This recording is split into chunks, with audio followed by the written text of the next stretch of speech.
Week 9 feels so long ago. All right, here we go. I'm looking at these games. I'm like, no, that was 2 weeks ago. No. It was gosh darn last week. It's the weekend! Warriors! Warriors!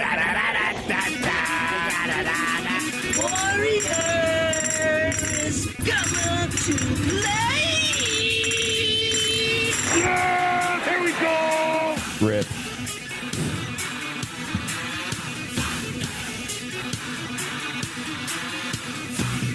Good NFL Sunday morning, everybody. We're broadcasting live from the Weekend Warrior Beamer Studios in beautiful Peoria, Arizona. I'm Ralph Romano, alongside my partners in crime. I've got the legend, Neil Lynch, and the legendary Philip Emerine. Is that what we're doing? And this is the Weekend Warriors Football Sunday, Week 10 edition. Hey, if you want to get involved, okay, I have to do it in the Ralph voice. If you want to get involved in the conversation, we're live on X, YouTube, and Facebook. Hit us up in the comments, put a chat in, start a conversation with us. And if we like what you say or we think we can make fun of it, we'll talk about it on the air. Very good job, bro. Oh, wait, Neil. I'm so sorry. My gosh. Wow. My name is Ralph Romano. You're both fired. And I could do radio Ralph, or I could do Ralph like this. Hey. People don't really. Okay, can you do Ralph after a Seahawks loss? No, because you have to get my wife in here so you can hit her. Hey, come here to Seahawks loss. Pow, come here.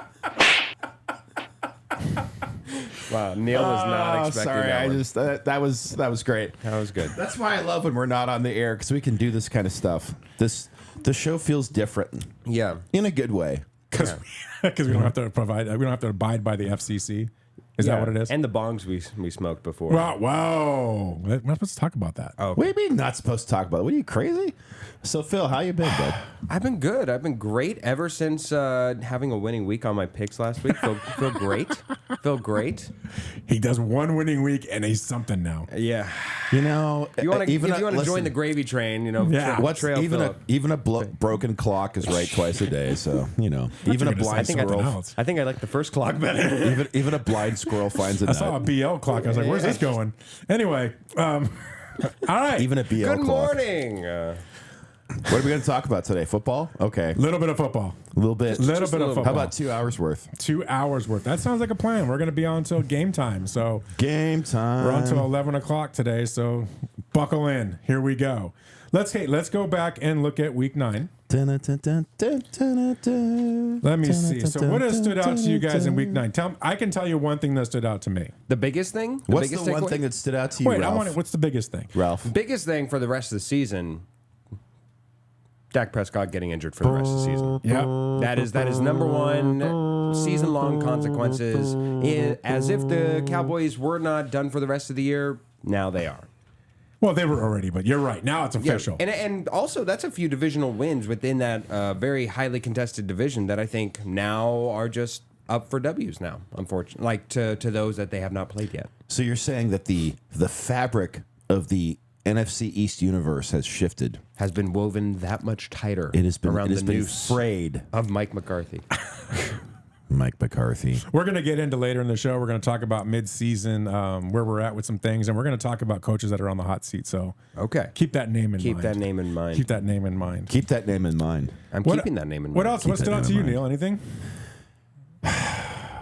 Well, obviously the Prescott injury was the worst one.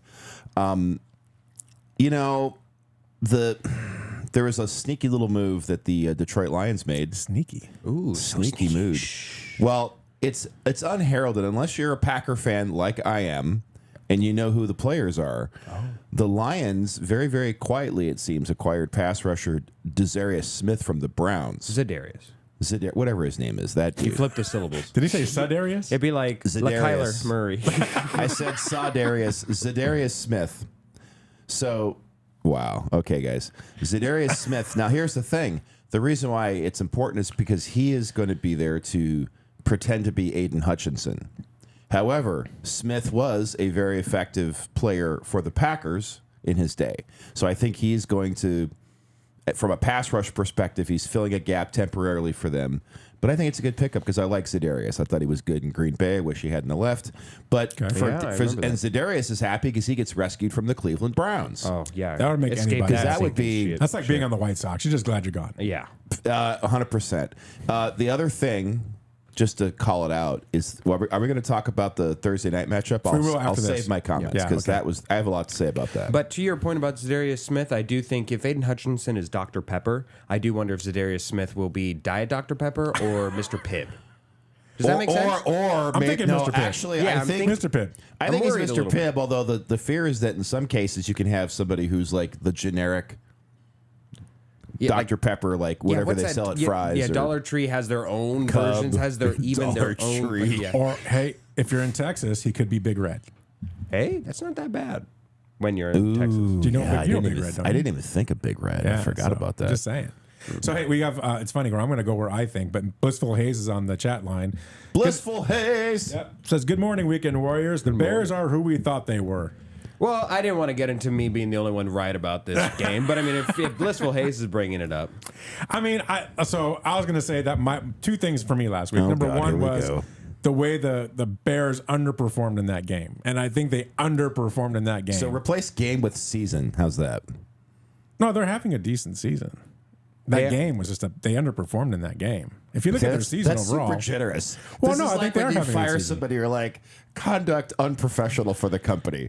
That's oh god. Well, don't the Bears feel more appropriate as a 4-4 team? Like they're kind of good when they're good, they're kind of bad when they're bad. Yeah, so they're young. Yeah, I'd say that's what they are. I think that they performed to their standard. Blissful Hayes, I think the Bears have a heck of a future. So I get where you're at right now, but they're young and they've got a great, talented quarterback. I think their coach is on the hot seat. I think their offensive coordinator needs to go. He's terrible. Trust me, he was in Seattle. He's terrible. Shane Waldron's terrible. He's a terrible coordinator.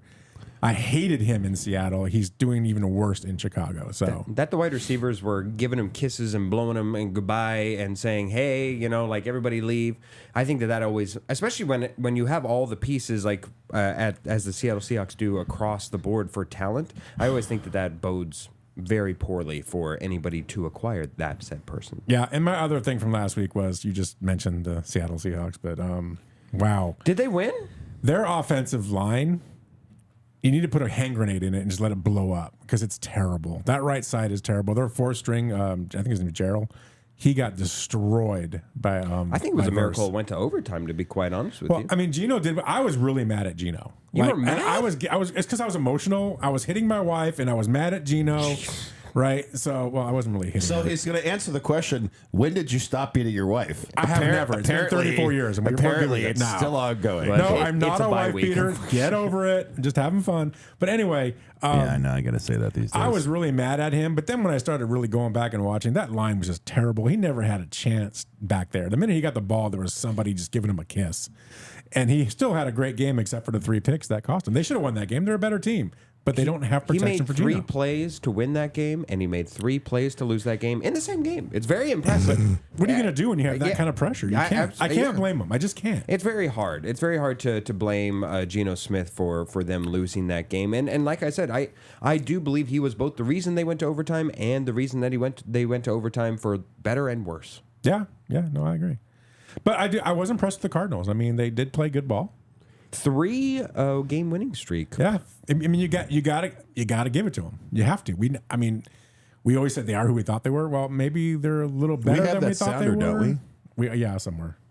Yeah. Is that it? They are who we thought they were, and we let them off the hook. There you go. Attaboy. Right. So, but they're playing better than we probably all in this room thought that they would be. They're 5-4. You got to give them credit for that, right? And the Bears are a team that beat the Rams within division, so that gives you hope that hey, you snatched a win that even the Rams, who I think now are in that group, those top 3 groups that are looking to beat and win the NFC West. I think that since you have that notch under your proverbial belt, going into a game against a very, very despondent New York Jets team that is hoping for the win, like desperate for the win, but I don't think that anybody can. I guess we'll see on the picks. Yeah, how that's going to go. I think that's just very very reassuring. Yeah, and I think if you're a Cardinal fan, hey, you know what? At least they're giving you something to watch this year. Hey, You're having fun. I know you weren't having fun at the beginning of the year, but now you've been having fun these last few weeks. That's what it's all about, right? So, I mean, enjoy it. Are you a playoff team? You might be in this division. It's so bad, but ultimately, I don't think you will in the end. I don't think anyone in this division should be at this point, but still, it's growth, and you want to see growth year to year, and you're seeing growth, and that's a good thing. So if you can draft better next year, we'll see Specifically, what was the most impressive about it was how well the Cardinals were able to run the ball. Yes. And I think that that's something that you, in previous wins, you thought it was very lucky that they found something to with. It felt very haphazard. It didn't feel directed towards anything. This felt like there was a directive. This felt like there was a schematic initiative to win in a certain type of way. I thought it was very dominant, very impressive, and just honestly, I think the most impressive win for the Cardinals. But who said that was going to happen? Oh, that's right. It was me. What? I talked about how the Cardinals will run in this game because the Bears' rushing defense was terrible. do remember that. Yeah, I remember. I vaguely remember something about him and running. I thought it meant to the bathroom, but apparently. Was that right before he picked the Cardinals? No, I didn't pick the Cardinals. No, he but picked them after. I told you in order to win this game, they were going to have to take advantage of that poor rushing defense. And they did. And they did. They very much So- did. Okay, all right. You are a genius. Ralph Romano is the most amazing football mind in the Valley. It sounds like Ralph Romano talking to himself. All right. Yeah, baby. So let's go to Thursday. Okay.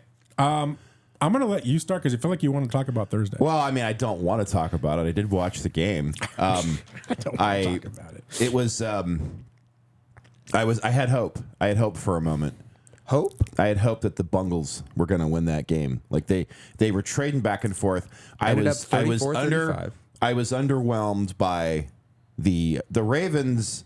From a defensive perspective, they're not quite what they are normally are. Because I mean, the Bengals they scored almost at will at times. The first half was rough. The second half turned into a shootout with the halftime adjustments. But it all comes down to the stupid decision to go for it at the end of the game when you could have tied it and gone into overtime. But no, Is it a stupid decision? Why is it a stupid decision? I think it's stupid Because they didn't get it? because, well, it is so it is a lower probability, right? This is a case of where I feel like this is where analytics starts taking over the game. This is your thing. Yes, it is my thing. In normal situations, unless you were desperate or whatever, the way that they had control, I mean, the other thing too is that it felt like that the Bengals knew that the refs were calling a lot of penalties. So that last play, that 2-point conversion, looked very much like a play that was trying to draw a penalty. It looked like a bait play. And the refs didn't fall for it. But the bottom line is you kick that field goal, you go into overtime, and you take your chances there. I don't know if the analytics were like, well, we're going to lose. This is what bothers me. Like, analytics should not override what would be mostly common sense. You have to go with your instinct. Okay. So then, Neil, my question to you is: on Monday night, we saw a very similar situation with Todd Bowles being at the chagrin of the NFL community at large. It felt like for not doing this very thing that you're lamenting that the Bengals did indeed do, which was go for 2 in order to try and secure the victory prior to overtime. Their decision led it to overtime. Were you one of the few that were singing Todd Bowles' praises, saying let's get it to overtime and not have this be just less than a coin flip, according to you? I would be in that camp. Yes. Wow. Yes. I would not. I'm with you. I'm with you, Ralph. Well, this is why I'm not an NFL head coach, obviously. But I just like it's that moment. It just the other thing too is that I think, I mean, obviously you have to know the situation, but just from the viewer's perspective, it felt like the Bengals were getting lucky, and I also felt like there were times where the Bengals weren't getting calls. So you're thinking, like, because there is a clear face mask on that same play where they didn't convert. That should have been called. By the way, there were maybe like that's 3, honestly. Well, there was. Yeah, actually, there was more than one in that game. And what's up? Okay, so that's a big question. What's up with the officials not calling face masks on the quarterback? That happened in the game last week with the Vikings with Sam Darnold, and then it happened a couple of times in this game.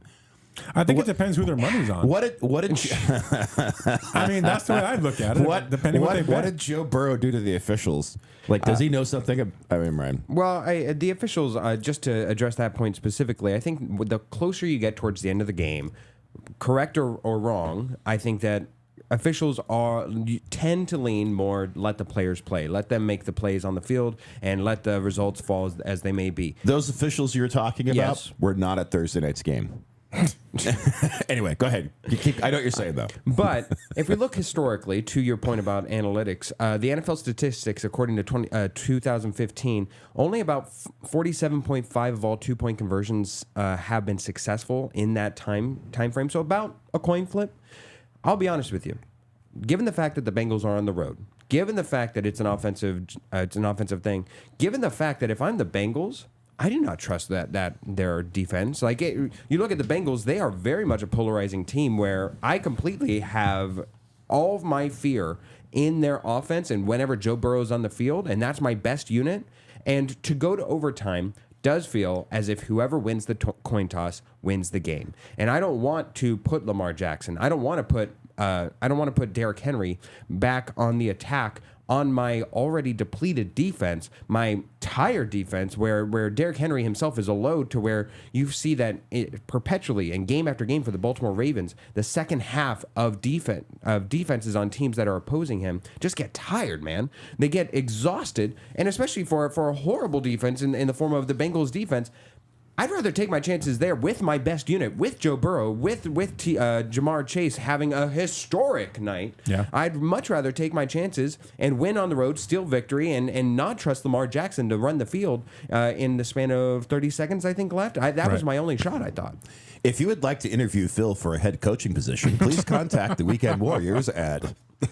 No, I agree with him 100%. I think that was the right move. So, Well- and I do think that was an interference at the end of the game. Yeah. Absolutely was interference. Well, that's the thing, too, is that play, theoretically, if you want to get super picky, that play should have worked because they should have got the face mask, and then they had a much better option on the next play. Well, they move up a yard, and you're right. So, they at least yeah, have more that's- options. So Anyway, I think maybe, hey, you know what? Maybe I wasn't thinking with my head. I was thinking with my heart because I wanted to see that game keep going. It was a pretty good game offensively. So that was part of it, too. A great game, yes. are the Bengals still in the playoff picture? I still think so. I know that I'm probably going to sound crazy at 4-6, but especially if we're discussing the Jets week in and a week out as still possibly a playoff contender, Yeah. the Bengals certainly at least have a unit that I trust. I don't know.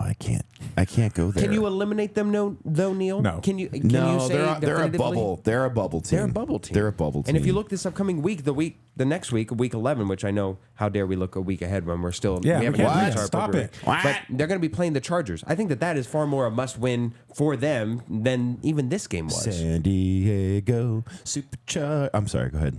Wow. Doesn't even Tourette's? apply anymore. No, it's ADHD. So we agree they're still there.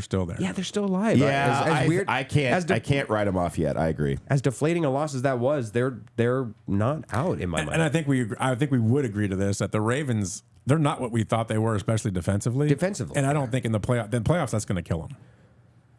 Unless they can shore it up. The Ravens have, they definitely looked vulnerable. They look very beatable in the playoffs. They look vulnerable for the first time. They do not have their routine culture of defense to rely on anymore. Is that Mike McDonald leaving, you think?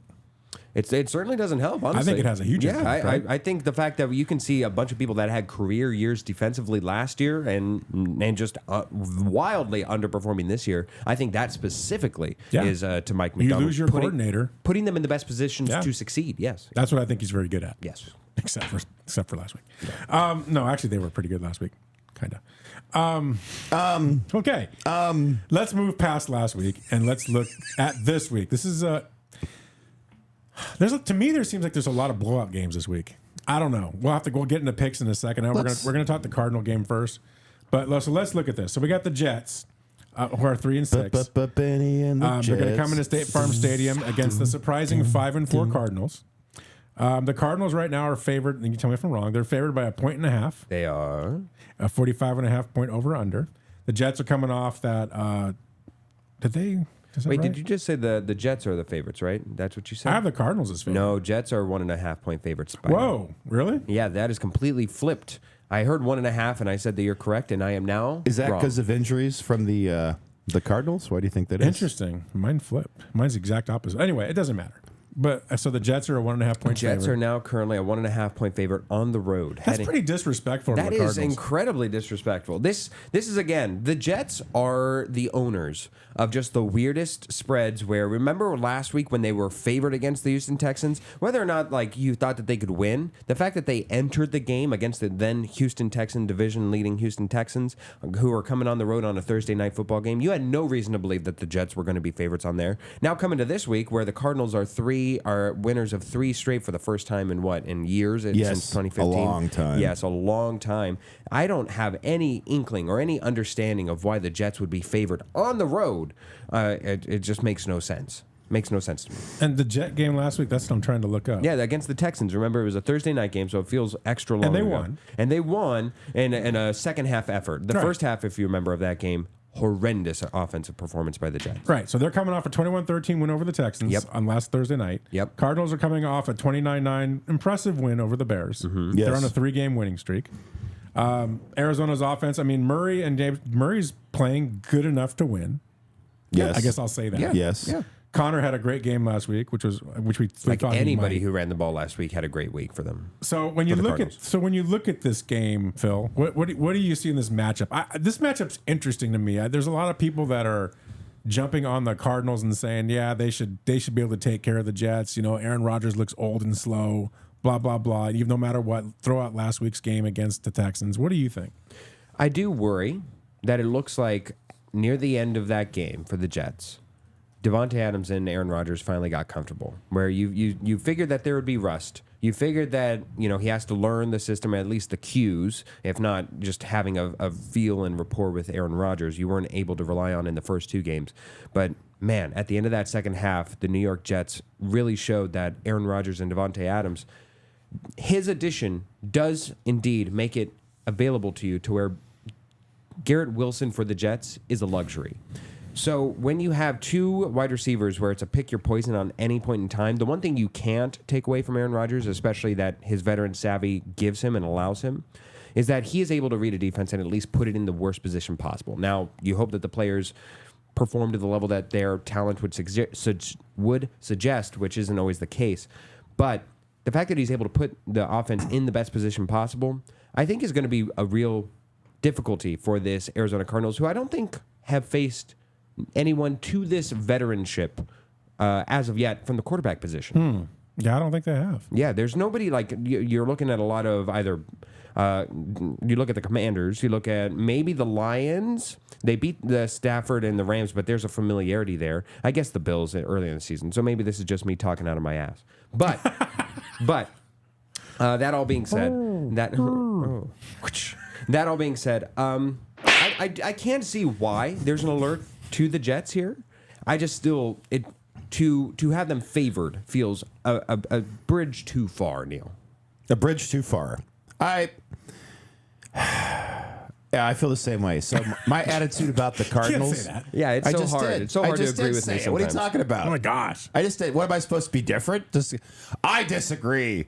I think the Jets are on a historic run, and they're gonna my concern. Well, here's the thing: is I also am beginning to finally warm up to the fact that maybe the Arizona Cardinals are okay.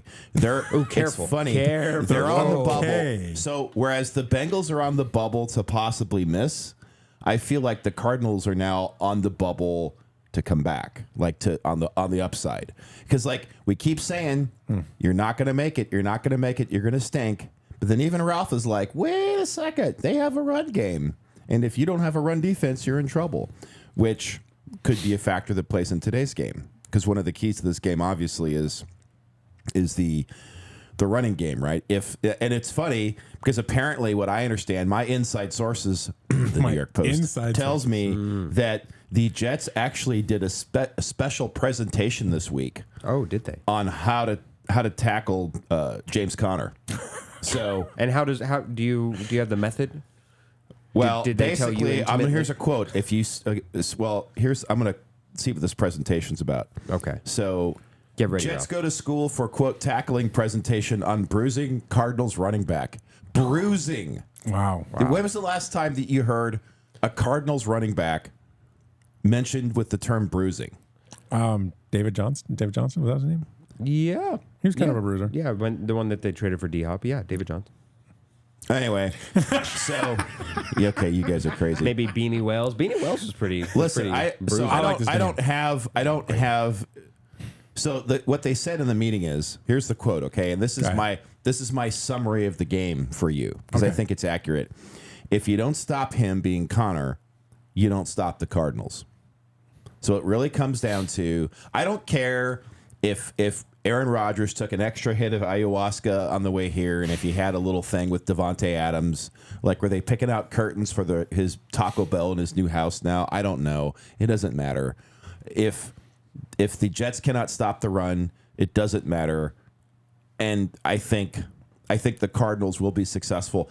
I actually think, so this is the problem. Whenever I think it's going to be a shootout, it's a field goal battle. When I think it's going to be a field goal battle, it's an epic shootout. So what do you think it is? I think it's going to be an epic.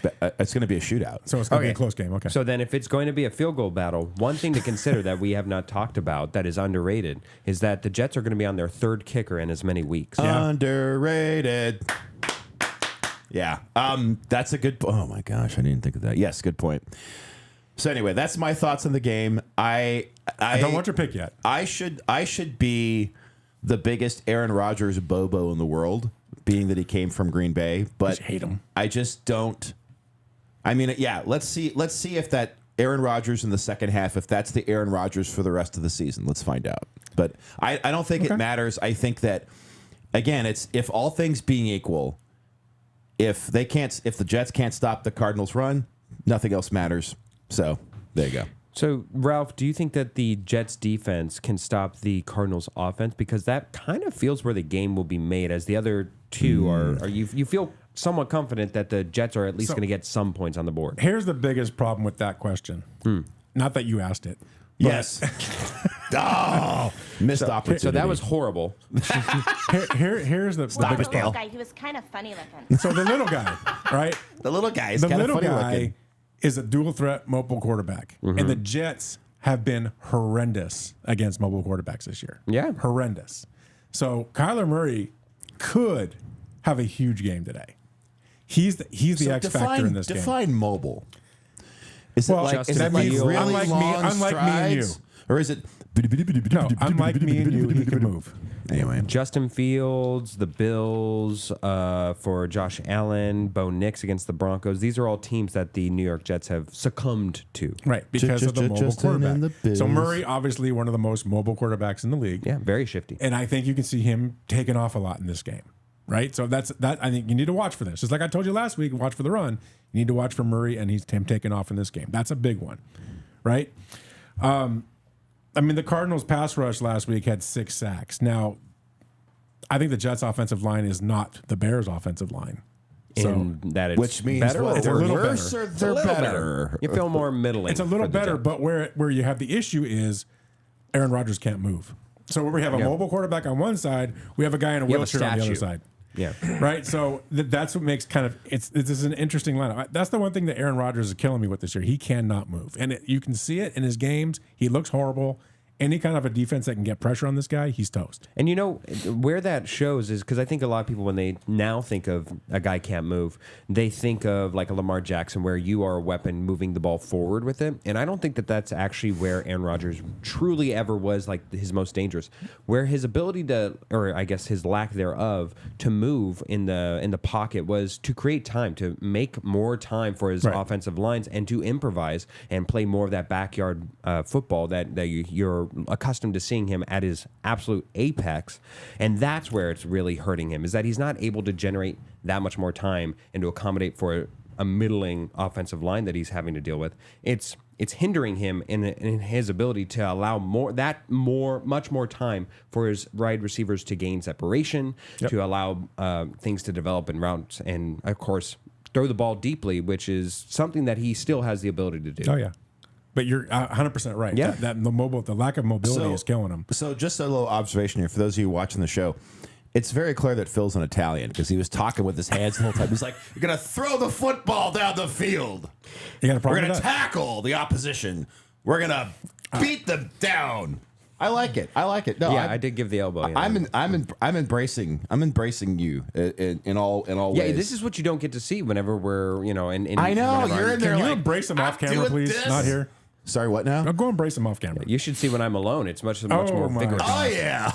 Okay. Anyway, On Well the flip done. side, what I'm looking at is Breece Hall against the Cardinal rush defense, right? But I was surprised by this stat. The Cardinals rush defense ranks 7th in the NFL. That actually is shocking. That's shocking. But do you based wonder? on how they're playing, it makes sense. But it's a no-name defense. It's shocking. I think, but my question becomes: do you think that's because of their ability to stop the rush, or because offenses are so easily able to throw on them? Why do we need to run the ball? Or is it because the Cardinals are behind in so many games that all they do is throw the ball? No, I'm kidding. Yeah. But that no. hasn't happened though. That's the thing. Like that was what we said at the beginning of the season was that the defense sucked and they're gonna be, it's gonna be a shootout against them every time. I think Phil's got a point because my next point is Garrett Wilson and what he's going to do to the secondary. Yeah. If Rodgers has time, like we talked about before, if he can actually stand up straight, Garrett Wilson might have a heck of a day too. Well, we looked at last week again why for I think this it's gonna be a Jets shootout. for this Jets team. Aaron Rodgers he came so close. He was just that far away from a 300 yard passing game, Right. and it was because both Devontae Adams and Garrett Wilson were able to shine brightly in the moments that they were highlighted and that they were able to do, and they were able to make something out of nothing. Where it's whether it was like 4 moments I can think of off the top of my head where Devontae Adams made a catch that he was just falling out of bounds, or of course Garrett Wilson being able to get a shin in bounds. It's impeccable and incredible. Yeah. a shin bounds, if you will. Shin bounds. So based on everything we all just talked about, this game can go either way. I mean, this is a tough one. So a 1.5 makes sense. I don't know if that the Cardinals should be the one that's underdog. I think they should be favored because they're home. Feels but very disrespectful. This is a really close game. These are two teams that are very, very close. So with that being said, who are you taking, Phil? Wait, let me go to our picks real quick because I have to see where we're at. Yeah, let's go to our Why don't we picks give the first. people the lay of the land, Neil? What are you saying, Lade? What? Laying in the land. I just want to lay in a meadow right now. Laying in the fertile I feel ground. like? Yeah. I feel like the Joe Biden of the show because I just say random stuff all the time. Do you And like it's ice kind cream? of, it might be hyper tangentially related, but it's just usually random. Do you have an affinity for ice cream? I don't know Biden what I'm loves talking ice cream. about. You can say a lot about him. but I'm he gonna loves say ice cream. I'm gonna start saying Jack a lot. That ain't no story there, Jack. That's right. I ain't kidding around here. All right. So shut up, both of you. Last week, let's see what happened here. So I went 4-2. I lost with Chicago and I lost with Seattle. Congratulations. Screw you both. Skipped the two that he wanted. Neil went 5-1. He lost with Chicago. And Phil went 5-1. He lost with Green Bay. Right here. Right there. Bam. Boom. Boom. So screw you both. If you want to get that mortgage money, just trail me and Neil. For this season, Well, we don't need to talk yes, we about do. old Yes, stuff. we Phil do. is 24-31, 44%, but you are gaining. Yes. God, You are gaining. My God, what a horrendous hole I dug myself in the first Yeah, that was a pretty 3 big hole. weeks. I am 34-22. Am I 34? No, Neil is 34-22 at 61%, and he's in front. I'm nice. 31-24 at 56%. So it's starting to tighten up a little bit. Neil has a 3-game lead right now. That's Neil right. cannot stop losing in spite of himself. It's the games that he doesn't pick that he has just this expert analysis. I'm like, ooh, that's the game that we're going to pick. And then Ralph comes and says, hey, why don't we pick Broncos Titans? And I'm like, what? That's the game that Neil just knows who's going to win. Broncos Titans. Yeah. That's taking place in Zimbabwe because we're bringing the NFL to Africa. So So let's go to the picks. So Phil, Let's go You to 'em. start with us. Well, last week we were all in agreement that I wasn't going to be in agreement with you guys and be alone with the Arizona Cardinals. This week, And you won. and I won. And I think this week will be much the same. I think I'm going to be the only one who has the heart, the perseverance, and dare I say, the bravery to pick the I Arizona can think Cardinals. of other things to say. Yeah, yes.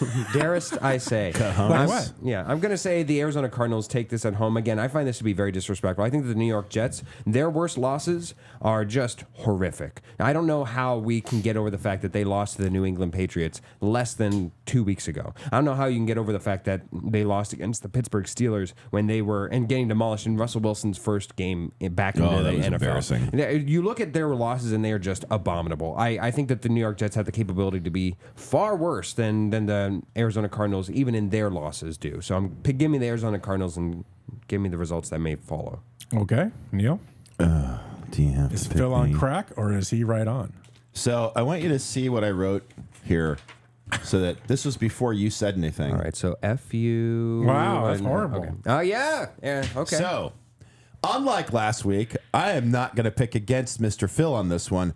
I agree. I think that. Okay, so all the analysis, all of the breaking down of all the stats, Throw it out the window. Ralph getting his compass and protractor out and trying to figure stuff out. That is like Ralph, yes. Yeah. And his I'm a big compass abacus guy. and his slide rule and his supercomputer. You don't know Atticus. Wow, okay, that's weird. Anyway, so despite all that, I think that the Cardinals are gaining momentum. And I think that's important. This 3-game winning streak is not the fluke that I thought it was, right? They're actually proving that they're kind of, sort of, maybe a legitimate team that could possibly maybe compete in the NFC worst, all right? So, and also, too, because despite the good game they had, I don't trust Aaron Rodgers anymore. I used to trust him when he wore number 12 for the green and gold. I used to trust him with my life. Now, I wouldn't trust him With my life. I wouldn't trust him. Need a heart transplant. I wouldn't trust that him man with, can carry that heart from Saskatchewan to Norway. Awesome. I listen, I can't trust him. So, I am picking the Cardinals in this game. You heard it here first. Well, good for you.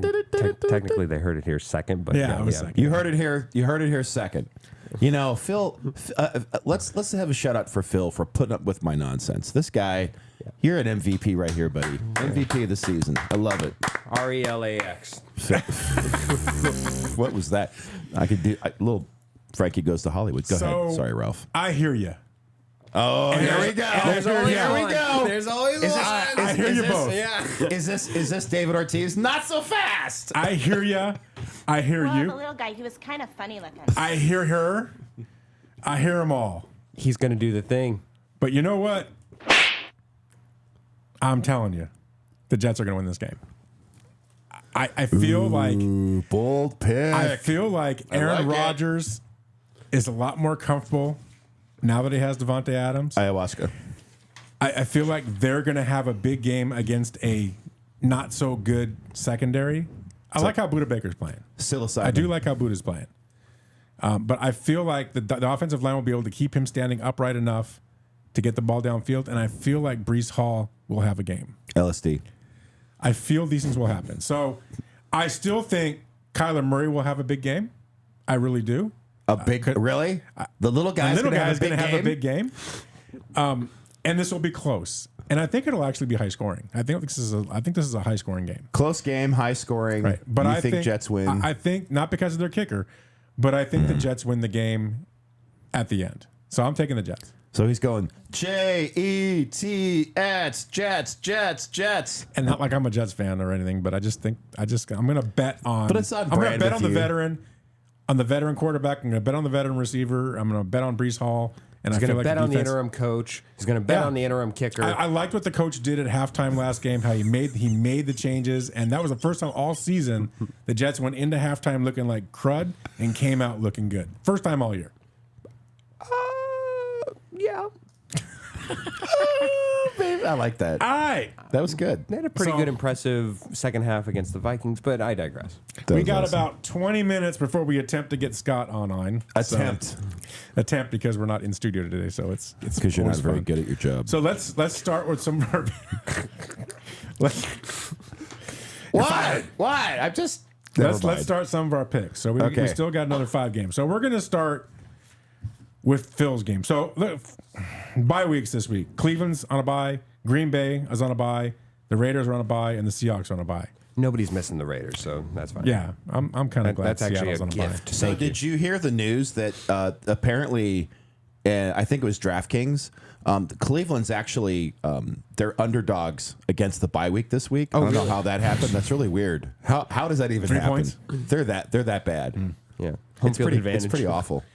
Yeah. The Cleveland Browns are like the whole Zadarius Smith comment. Like he's thankful like the happiest person. It's like the opposite of Miguel Vargas with the Dodgers and the White Darius Sox. Smith. He's not going to be getting a bye this year.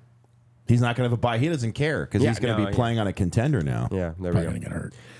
So Real wow, quick, you somebody just take a jinxed look. him. Somebody take a look at the game going on in Germany right now. What's the score? 10-7 in favor of the. Excuse me, I'm sorry. Woo! 17-7, even in the time that it took me to get there. 17-7. Panthers over the Giants and Ireland. This sounds like a dreadful game. The polls that I saw before the game said that the Panthers were going to lose by 10 points. So I don't know what happened. The Giants were supposed to be winning over there by 6 points. They're in Germany, dude. They're not in Ireland. Oh, that's right. I'm sorry. In What are you Germany. No, listen. That hang on is a my second, Germany. Hang on a second. I do love the accent's fantastic. Like we Right. got to figure out a way to work that in later. But the game's in Germany. It's the Germans. And Germans? like I've said, Germany has the worst fields for football, and somebody I already saw get hurt earlier. It was for I think it was a Panther. Did he get his little ankle into Use his the Bavarian players' fist? field as you like it. And I heard that the referee actually was calling out penalties in German. So I thought that was kind of funny. How many? No, never mind. All right, but yes, now that we have the score, can we discuss about how the Broncos are an incredible team? So I have a story. let's do this. Set it up. The Broncos are 5-4. Yes. They're going to face the Kansas City Chiefs, who are undefeated at 8-0. This is in Arrowhead. Chiefs are favored. I have it last at 9.5 points. Yes, 7.5 points for Kansas City. So the Chiefs are coming off the overtime victory against the Buccaneers, who I said would give them a game, and they did. Mahomes, I thought at one point blew out his Yeah, we were ACL or his very- ACL. you're very he worried about took a non-contact slide injury. and walked gingerly off the field. Yes. But to his credit, he came back and he played fine. I mean, so I'm sure he's got to be a little sore. Nothing a little shot and a little wrap can't help. And the Broncos are coming off what I would say is a beating against the Ravens. Look, you can call it a beating. What do we know about the Ravens? But since we've passed Thursday Night Football, they beat the great teams, the good teams. They lose against the Raiders. They lose against the Browns. They have these awful. They lose against the. Yeah, it's like they. So you're not a bad team, is what you're By trying to that say. virtue, by what we've seen, by the formula laid out for me, I'm sorry I'm only able to spit out facts. The Broncos are an incredible team. They are undeniably great. Which is why he's taking the Chiefs. Which is why I'm taking it. Well, but that's like in high school. We had teams like that in high school where you knew for a fact that they would get up for the big games and they would slack off for the bad teams and they would lose. Yes. Oh, that's a real thing. I think that's Yes. true. And maybe not so much, throwing flowers to your Broncos. So I do remember last year, the Broncos did beat the Chiefs last year in one of their Yes, meetings. they were one of the few. They were the last one. So there's that division aspect of it. But if you look down in the past 5 years, the Broncos have gotten shellacked by the Chiefs. mollywopped, yeah. But they did win that one last year. They did. They finally got off the schneid because that streak was just annoying, let me tell you. Being on the receiving end of So that what do you streak. see in this game? What's If we're going to go down, I think that the Chiefs are down a second corner, which leaves them a bit vulnerable on the defensive end, more so than they had been. This past game against the Tampa Bay Buccaneers, the Chiefs finally looked vulnerable on defense. It was the first time their defense had given up more than 20 points in a game, or at least gotten up to it. Look, the Broncos had to get real innovative in order to even score a touchdown last week. You hope that it's just one of those things where once the boulder starts coming at you, Indiana Jones, you just let it smother you.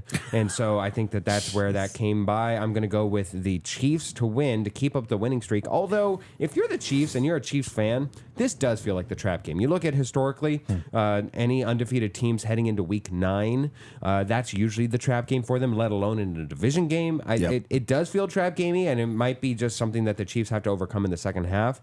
I do think that the Chiefs win here in Arrowhead, look towards the at Mile High game for the Broncos to actually win. Despite the fact that this does look like an Admiral Akbar game. It's a trap. I will make my pick brief and elegant and wonderful because that's what I do. First time in his career? First time in my career. First time for anything. I think that Kansas City. I think that the great almighty Patrick Mahomes will, with God and the referees on his side, I think they will once again descend upon Jiha Field at Arrowhead, whatever they're calling that. It's just selling naming rights. Because Lamar Hunt, or what's his name, his kid wants to have luxury suites at the stadium. It's insurance. And whatever. This is so upper Midwest. I think that nothing. Now here's the thing: the Chiefs don't look 8-0. They haven't looked that dominant. I would say they seem to struggle to win games like they're going to, and it always seems to be dramatic. Maybe they're just bored and want to make things dramatic. They want to get themselves make it interesting. Yeah, like you do that. You let them. It's like when you put all your scrubs in for the second and third quarter, and then they start catching up as you put the starters back in. That's what I feel like they're doing. Are they scrubs or sweatpants? That's the I think they're scrubs. Yeah, shirts or skins. Okay, skins. Whoa, you're weird. So based on that, and I mean, again, Denver's good. They're decent. They're a good team, which is why I think. But Kansas City's on a roll. They're going to win until someone. I mean, prove me wrong. Keep in mind, Ralph, this was the short version. Oh, I got the long version, man. Oh, let me tell you. You did say that. Yeah, I did. And you haven't shut up since. Well, it's like long story longer. The other day, I picked the Chiefs. This is not the Hollywood version. All right. Chiefs. No. Here we go. Here's my pick. Chiefs. Hang on. So unlike Neil, I do have a short version. I'm not going to waste time analyzing this game. Chiefs. I mean, I'm going to take the Chiefs. Here's what I'm going to focus on. So I picked the Chiefs. I was looking at this stat, and I thought this was really interesting. The best starts by defending Super Bowl champions. There's been 6 teams since 1990 that have been 8-0 or better. Right? I remember one of them's your Packers, the one that they went 15-1 and like Packers lost were to the 13-0. Yeah. Patriots 10-0. That's Niners correct. 10-0. Go Pack-O. Patriots again 8-0. This year's Chiefs that are 8-0, and then the Broncos in '98 that were 13-0. God bless. When you look at Long may they reign. when you look at these 6 teams, out of all those teams, only one of them went and won the Super Bowl. That's the Broncos. There's the Broncos. Every other team that's been 8-0 or better has not even. I mean, a couple of them got to championship games. Most of them have lost in divisional or wild card rounds. So, Chief fan, don't get too excited. At 8-0, that means nothing for you at all, because as history says, you probably will not make it to the Super Bowl this year. History, i.e., your phone. Yes, my phone. As history says. So that's what I wanted to focus on. Yeah, I'm taking the Chiefs. There's nothing to analyze. Is this a trap game? It could be. Yeah, it Absolutely feels could be. trappy. Yeah. But unless Mahomes goes down in this game, which anything could happen, and I hope that doesn't happen. Yeah, again. Hopefully you knock on. But I don't see them. Ralph. I don't see the Chiefs losing this game. Jinx. All right. Hey, if he does get hurt, you can blame Ralph Romano. No, it's my fault. Of the Weekend Warriors program. All right, next game. We've got the Niners, 4-4, facing Tampa Bay Buccaneers, who are 4-5, over in Raymond James Stadium in Tampa. We have the Niners favored by, I have 6 points. 6.5. So it went up a half point, over under at 51. Niners are coming off a bye week, right? Yes. So that's a good thing for them. They got to rest. They're coming back with CMC. Now, I don't think he's a huge factor in this game. I think he's going to be very limited in what he can do, is what I've heard. So I've heard they're going to have, there's a pitch count on him. They don't want him going crazy. Wait. Why is he pitching? Why is he pitching in a football game? You know, is he pitch intense? Like, what's he doing? I don't even know.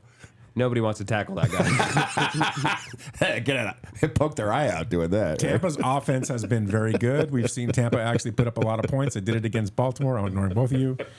But Tampa's defense gives away a lot of points. So this I think is going to be the highest scoring game of the week. Hold on a second. Wait, we got one more. All right. You know where they bring the guy down by the dreads? Right. Oh I my swear, gosh. I tackled him. I don't know what I grabbed, but I And now we're grabbed having Scott on. So, Oh my gosh. all right, Neil, I am actually crying. what do you got in this game? Stop stupidity. crying when I talk.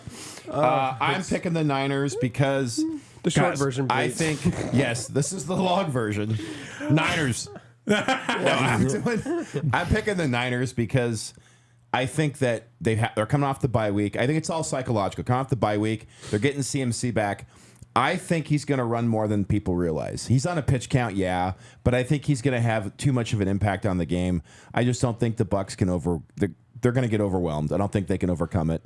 Yeah, my gut instinct tells me that the Niners are going to roll. They're probably going to cover easily in this game.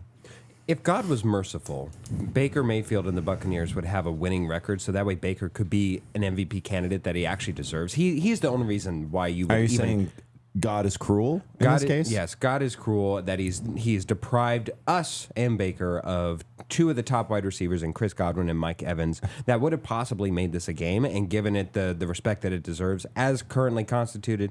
49ers coming off of a bye, fully healthy. You get Christian McCaffrey. You get to ease him in. I want to pick Baker in an upset, but it just feels like 49ers big. Really? Okay. Yeah, 49ers roll on this. Big? Yeah. And you're saying 49ers big? Yes.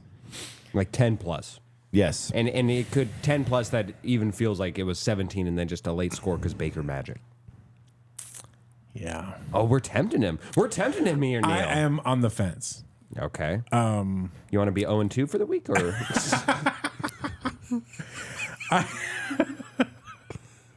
We got a rowdy little group here today. I'm sorry. Rowdy. I'm gonna have to go pull my guns. And I don't mean those. I mean these. He's still laughing. I really like what Baker Mayfield's done these last 2 years. This offense is really good. They're going to score a lot of points in this game. Their defense has just been so bad. 49ers defense, it's just a flip. I don't It think is. You're going to get. You don't know what you're getting, right? Yeah. But the Tampa Bay defense, you know what you're getting. They're going to give up points. they are hot and cold too. Yeah. And Antoine Winfield specifically, that corner, he's either a Hall of Fame guy, and then like the next one he'll be the sole reason why they got an easy touchdown. Look, I'm taking Tampa. I just got a gut. did it. I've got a gut. He did I got a feeling. I got a feeling that says Tampa's going to win this game. that I suck I think at CMC making will not have football any picks. impact on this game whatsoever. I really do. I think he will have zero impact.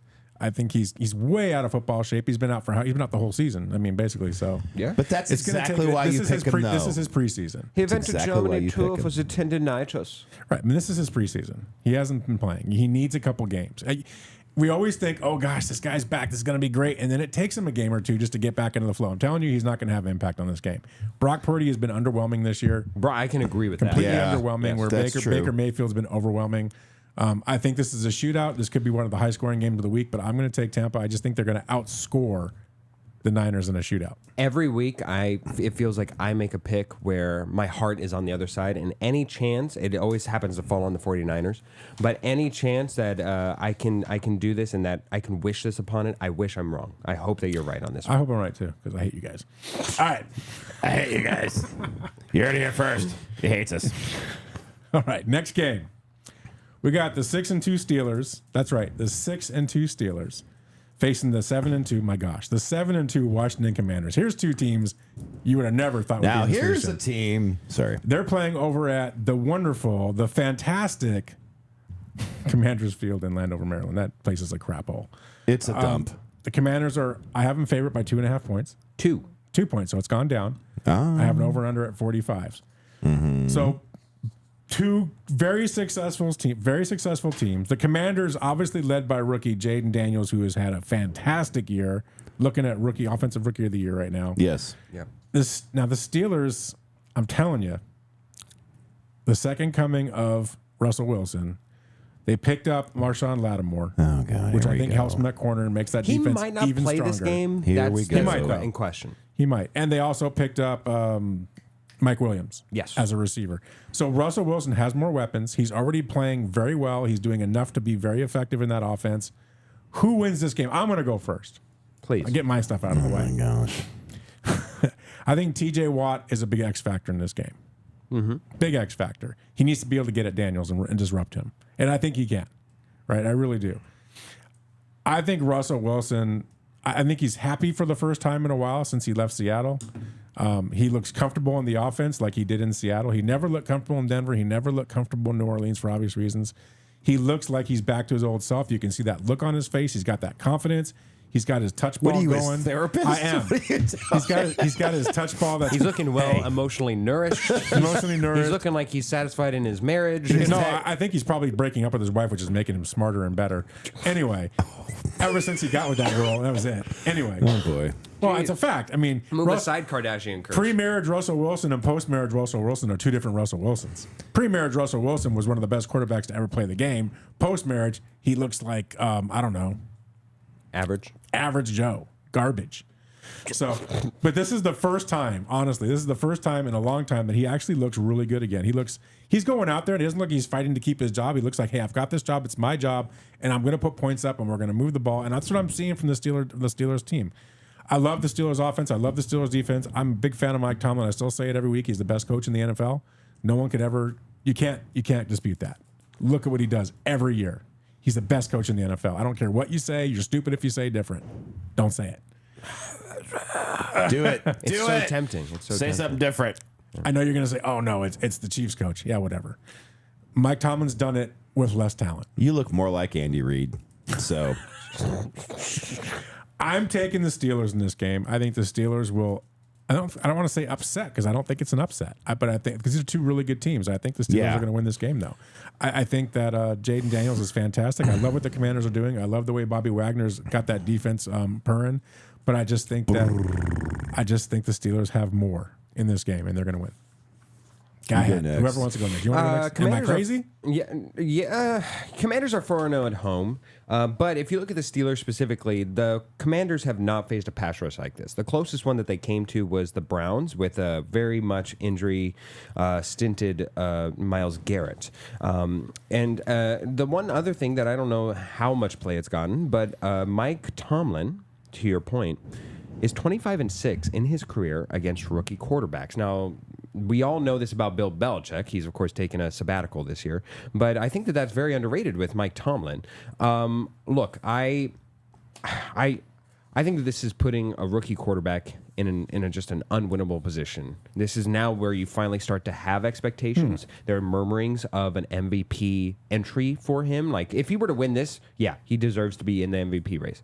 But now, even right to this credit, I think he's undeniably in there, and with expectations can be where those rookie rough edges are that are going to be honed. I think that if you look at the Washington Commanders, this next week on Thursday night, they play against the Eagles, and that is where you need to unload. That is where you need to have all your focus on. Division game. You want to win your division. The Steelers, I think you hope that you win. I hope that you get out of there uninjured, but I don't know that you can. I think that the Steelers are going to win this game, and the Washington Commanders fall in a valiant effort. not so fast, guys. Uh-oh. Not so fast. Here it comes. So everything that you're saying about the matchup with the superior head coach, the superior quarterback at this point, who's clearly had a renaissance in his career. You're talking about the receiving core. You're talking about the flaws with the Commandos, right?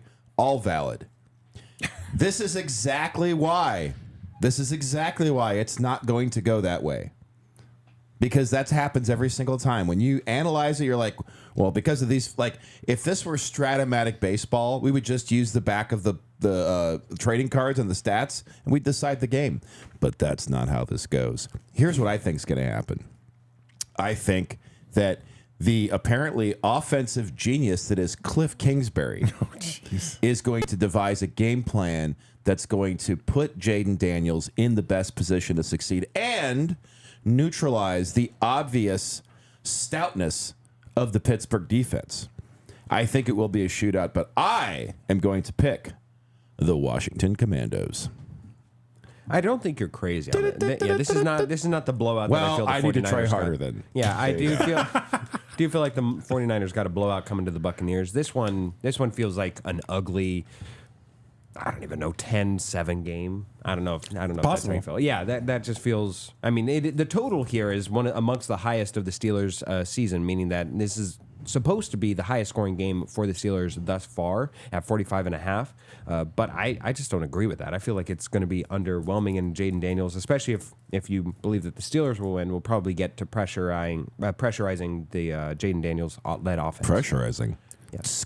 A lot of pressure. A lot of pressure. All right, so that's hour one. We're right at the top of the hour. Are we at the top of the hour, Ralph? Is that what the clock says? I am going to go off camera and get hour two ready with Scott. You guys go ahead and pick a topic. Pick a topic. Pick a topic. The Civil War. It's neither civil nor war. No. Vikings Jaguars. So here's what I think. I don't know, man. Here, Neil, how about we do this? I have a question for you. Okay, I have an answer for you. In a week of where Ralph had earlier mentioned of bunch of blowout city, right? Don't talk about me, even though I'm not on camera. It's nothing but Whatever. glowing stuff. So when grief. Ralph stupidly said that there was a bunch of blowouts, I think that usually infers that there's a bunch of bad games. So my question is to you is I want you to rank from worst to most entertaining out of the given choices. Okay. Which ones are, out of these 3 games, the worst? Which one is the game that is like the one that you do not want to watch? Okay. We're going to go with Vikings Jaguars, as previously mentioned. Titans Chargers. Okay. And we'll go with Falcons Saints. From worst to most entertaining. Okay. Which one is... So, all right. This is a tough one because all 3 of these have potential they're to be only a real only important if you're a fan of one of these teams. I think Patriots Bears too is possibly in there. I'm going to add that to the list. Why don't you? So the best matchup of the 4, The one that we you have most 4. want to watch. The one that I most want to watch. Honestly, I feel like hello. Hang on, we may have him on the line. Hello. There he is. Yes, Hey. it's the king. Yeah. And myself What's too. up? All right. Are you going to play the sounder? Or what are you going to do? We're going to intro. We got to play our intro. Okay.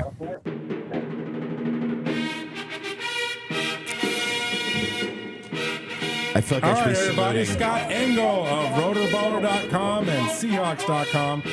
Also writes for The Athletic and is an inaugural member of Fantasy Sports Writer Association's Hall of Fame and our favorite fantasy king. Favorite. You can be a short king, you can be a tall king, you can be a fantasy king, and that's what Scott is. Well, I'm glad I'm the favorite because I'm the only one, and if I wasn't, it'd be saying something negative about me. Yeah. Well, you saw right through that. Nice job. Before we go any further, King, take a bow. Take a royal bow. If anybody forgets, last week, what was the last little gem that Scott the King Engel left with anybody who was so bold, so brave as to follow? It was Buy low, sell high? something like that. Okay. Buying very low on one Mike Gesicki, not only to just start as your tight end, but to also so bold as to say, even if you don't have a need for in your tight end, put him in your flex position. My guy Scott Engel called the massive day for Mike Gesicki, and just take a bow, King. I will, even though you can't see it. Ow! How's that? Yeah, That was good. Don't hurt yourself. That happens. Yeah, So yeah. No, we That haven't- was Gesicki blew up. 5 catches, 100 yards, 2 touchdowns. We have an echo going on for some reason. Do you guys Yeah. yeah, we we do. do. Let's just power Scott, through do it, you hear man. the echo? No, I do not, but it seems like there's a little bit of a connection issue. We might have to try to reconnect, guys. I hate to say that, but Oh my gosh. No. Even after he took a bow? even after his bow, because it's echoing and it's pretty bad Yeah. on our end. Okay. All right, we're gonna do this Scott, I'm again. going to call you right back. Okay. All right. So getting back to our conversation. Ranking from 3 to 1. So rank these games 4 Or to 4 to 1. 1. So Yes, 4 yes, now. yes. So most entertaining was... So to me, all right, and this is a little biased, which is always my case. To me, the favorite game, the one I would watch of these is Chicago, New England. That's why it That's the barely one I made would the cut, yeah. That was one I would Yeah. watch the most. The second game, Let's try it again. Here we go. oh my god. Hello. Hello, Mr. King. This is much better. Yeah, I I'm don't not hear the hearing Echo gone. Okay. All right, here we go. Can we Okay. get to business, Ralph? God. Can't even run a radio station. Wait, hold on a second, Scott. All right, Ah, we're there ready you to go. All right. All right. Scott, let's start off where everybody wants to on an early fantasy football morning. Mac Jones is the starter for the Jacksonville Jaguars. Does this matter? Is this anything that either... Let's go to the Jaguars offense as a whole. Does this offer a boost? Is this a downgrade? Is this like... and nobody is able to be playable on the Jaguars because of this quarterback change that kind of came out of nowhere. How do you interpret the Mac Jones era starting in Duval County? I appreciate you starting off the segment with humor, saying what everybody wants to know. We're starting off with Mac Jones and the Jacksonville Jaguars. That is a really good point.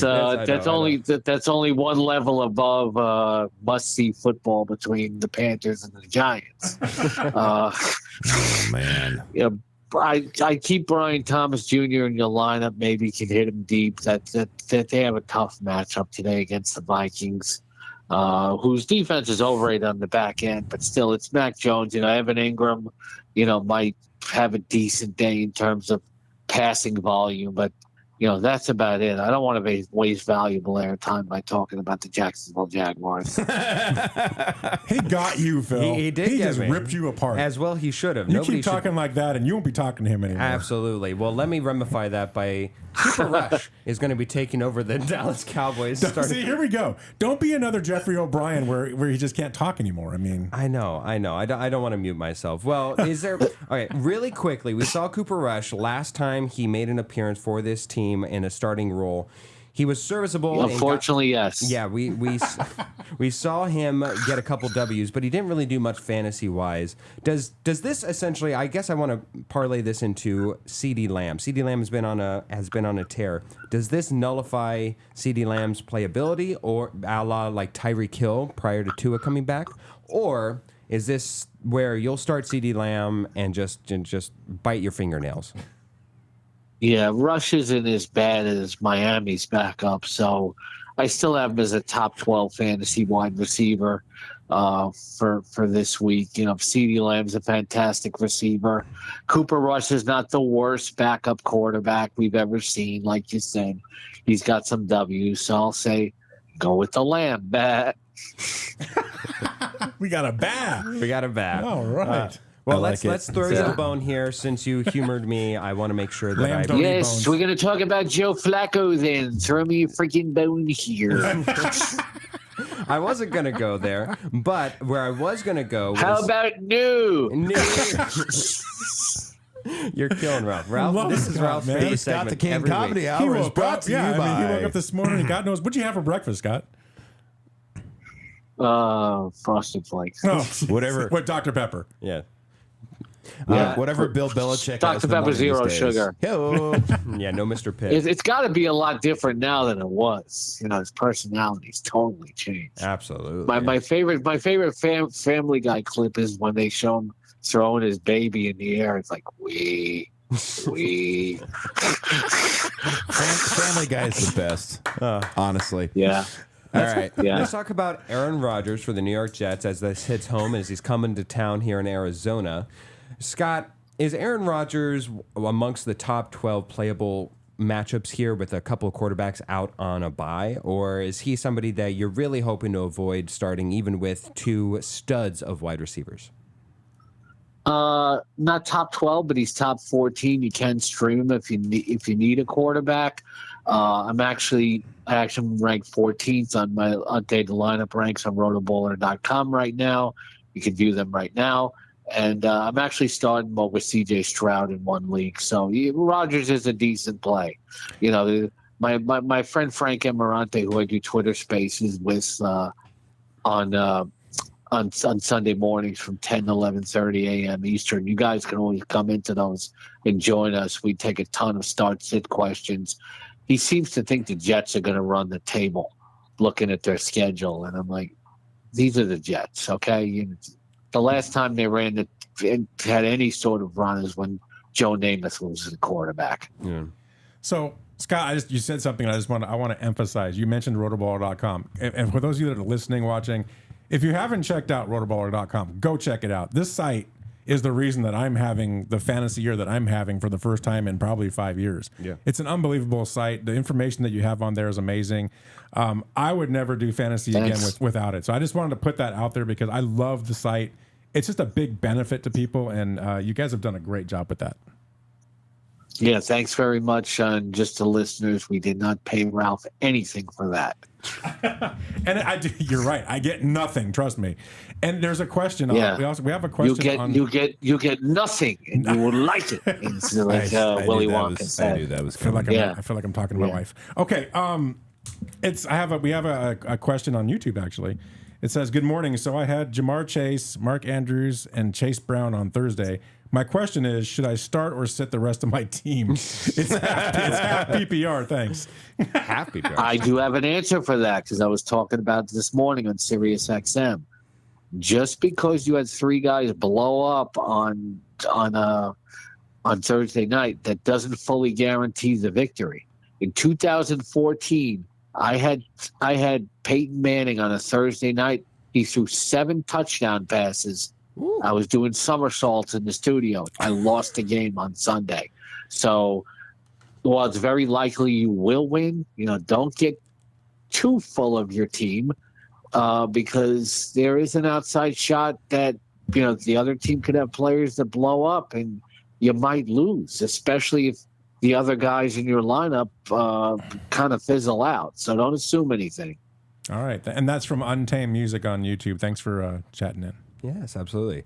So, Scotty, last week we saw Austin Eckler play in the starting role over Brian Robinson, who is also supposed to be out this week as well. Should we expect the same performance that we saw out of Austin Eckler last week, where it was perfectly fine as a RB2 or even flex play, or is this going to be a much tougher go at Pittsburgh?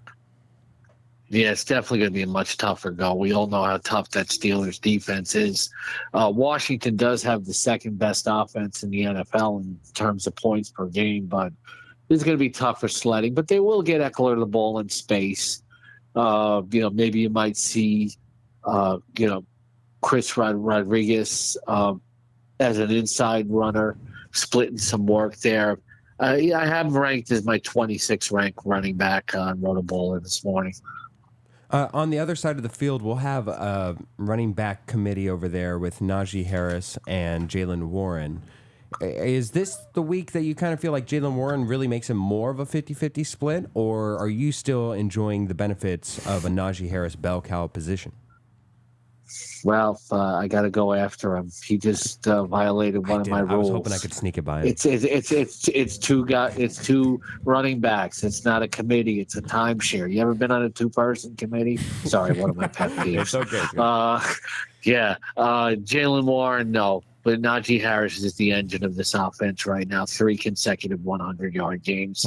And Washington ranks 29th in rushing yards allowed to running backs. Look at that. Yeah, Ralph's taking victory laps, getting statistical data correct. I'm telling these guys that I think the Steelers win this game. But I'm with you. Yeah. Ramondre Stevenson has been frustratingly touchdown dependent, Ralph. Is this the week against a pretty stout Chicago defense outside of the run? Is this where Ramondre Stevenson can kind of get right, is hard to say, but get to a place where he doesn't need a touchdown to reap rewards of starting him?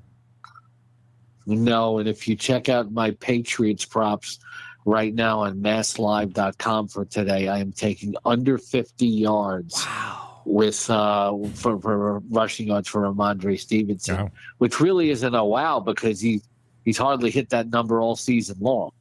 Yeah, he's totally touchdown dependent. Actually, my wow, if I'm being honest, was that it was that high to begin with. Yeah, the over under. He should not even have an over under. He should just have an under, right? Yeah, exactly. If we look last week for my beloved Broncos, the offense was limited to a trick play where Bo Nix had the most beautiful reception thrown by the most beautiful pass of Cortland Sutton's career. Oh my goodness. He's got a promising career as a quarterback. But for the running back, Javonte Williams did nothing last week against a very stout Baltimore defense against the rush. He's not getting an upgrade here against a Kansas City defense that is ferocious. Can you start him, or are you looking for a pulse elsewhere? No way. You follow the Broncos. Sean Payton's talking about giving Audric Estime more work now because Bo Nix actually leads the Broncos in rushing touchdowns with 4. This running game has just been limp. It's weak. And, Estime is – I read the Denver Post this week. I don't think I heard a better description of Audric Estime. He's a dresser in a football jersey. Like that was just beautiful writing, like a dresser in your bedroom in a football jersey, and power and speed, and if he doesn't fumble the ball, he could end up being the starter. So if Audric Estime is available as a free agent in your league, pick him up right now. There's the gem. There's the gem this week. He's touching his nose. Okay, here Neil's we on go. there right now. Look at him. All right, yes, I'm absolutely. all over it. That's right. Scott, you ask for me to, and you plead for me to call it a timeshare. I bring you an actual committee. The Jacksonville running back room, Travis Etienne, Tank Bigsby, and Dearness Johnson feel like they are all robbing each other of any fantasy relevance. Tell me I'm wrong, and if I am wrong, which running back do you want out of the three? I'm not wrong, and a lot of my fantasy colleagues disagree with me that they want ETN because they'll catch passes out of the backfield. I think Bigsby has looked like the better pure runner, but I want to avoid this backfield if I can. Boy, man, Ralph, he's doubling back to the Jaguars again. I know, right? Twice now. It's ridiculous. Well, how about we go to a better offense? What is this? I know. We're going to talk about the Giants twice next week. What's going on? when they're not in Germany, absolutely. Welcome Yeah. to Panther Talk. Ralph, how bad is it to watch this Giants team and know that the Seahawks lost to them at home? I was hoping you wouldn't say. I thought that this morning, and it was like it made me mad. Yeah, It really angered me. yeah, it's made me really angry. Well, over the past few weeks, since Russell Wilson started against the Jets, we've seen a reemergence, a rebirth, if you will, of George Pickens. My question to you, Scott, is George Pickens for real? Can you trust this and continue to start if he's been relegated to a bench prior to this? Or is this the week where you're like, you know what, I've seen it for 2 weeks, it's final, I'm keeping him in the lineup? Yeah, I'd keep him in the lineup. Ralph knows if Russ still does one good thing, it's throw the deep ball. Yep. And Pickens is a deep wide receiver, and Washington doesn't have Marshawn Lattimore this week yet, so I'd start Pickens. Okay, I hadn't seen that, so good to know. For the Atlanta Falcons, it looks like Drake London will play. Obviously, there could be some game time indecision there, as we might see. But regardless, I guess, or maybe even going both ways, is Darnell Mooney a player that you're looking to start across lineups, going up against what should be a rizzed up New Orleans Saints team? Rizzed.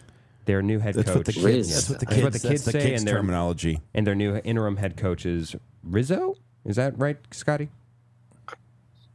He doesn't know what you're talking I think about. so, yes. Yeah, interim. Yeah. I'll look that up while you're talking about I got Darnell scared Mooney. when you said Rizzed. I wouldn't know what you're talking about. Rizzed. You have to get with the times, man. Riz. Daryl Sounds like Darren from the Rizzi. 1950s. Yeah. That's it, right? 1950s. Yeah, Rizzo from Greece. Like, That's right. Yes, Rizzo from Yeah. Greece. There you go. Yeah. there are worse things we can talk about. Stockard Channing. That's Yeah. right. Oh my gosh. Dude, Now we're There going you back. go. That was Stockard nicely Channing. done. Are we Yeah. going to start doing lines from Greece now? Yeah. This is great. Yes, All we right, are. I'm good. All right. Yeah. So which Summer 11 are you talking about But for the wide that receivers? Saints team is so decimated on both sides of the ball. Yeah. And, that's a good call. Darnell Mooney's a very good play. He's a fantasy wide receiver 3 today. For the Buffalo Bills, with Amari Cooper out, is Khalil Shakir just a must play if you have him and you've been keeping him on the bench? Or is he somebody that you're worried that will force all of defensive attention because he's seemingly the only wide receiver that's going to be for sure out there? Yeah, but it's defensive attention from the Colts. He's a must start. Yeah, that's fair. That's fair. Yeah. He could catch 10 balls today. Wow. Well, on the other side of it, Josh Yeah. Downs seems to have eclipsed what Michael Pittman can provide for the Indianapolis Colts. If they're able to actually get some offense and points on the board, is Josh Downs somebody that you're looking to start in maybe a flex position? Yeah, Pittman's out today. Oh, that's right. Yeah. Downs, according to Pro Football Focus, has the 8th best wide receiver cornerback individual matchup of any wide receiver in the slot against Buffalo. So I'm definitely playing Josh Downs. All right, I've got 2 questions left for the tight end position here, Scott. 1, why is Jonnu Smith going and eclipsing and getting every single receiving statistic for the Miami Dolphins when Tyreek Hill and Jalen Waddle are out there? That's my first one. Jonnu Smith, I think he's had one good game. No, so isn't he like tight end? What is he? He's 17 on the year. That's startable. That's not good. You know, tight end's a very thin position. If you're 17th at that position, that's not too good, unfortunately. Well, Mike Gesicki is out as he's already played on Thursday. Do you have another diamond in the tight end rough? Do you have somebody that Taysom Hill qualifies at tight end in a lot of formats, and the Saints hardly have anything else on offense to go to. So Taysom Hill, he qualifies as tight end. You always have to feel like he's just a red zone threat too. If the Saints can somehow muster down the red zone, he can throw the ball, he can catch the ball, he can run the ball. Last week he was tight end 3 in fantasy football. Scott brings this up every week, and it's a good point, right? And people need to understand that this is how you can use this guy. Use him. He's sitting there. Absolutely, it's probably your best option. Yeah. Well, thank you, Look Scott. at all these former Seahawks that the Panthers have. David Morge, Davion Clowney. Look at this. Yeah, poor Clowney.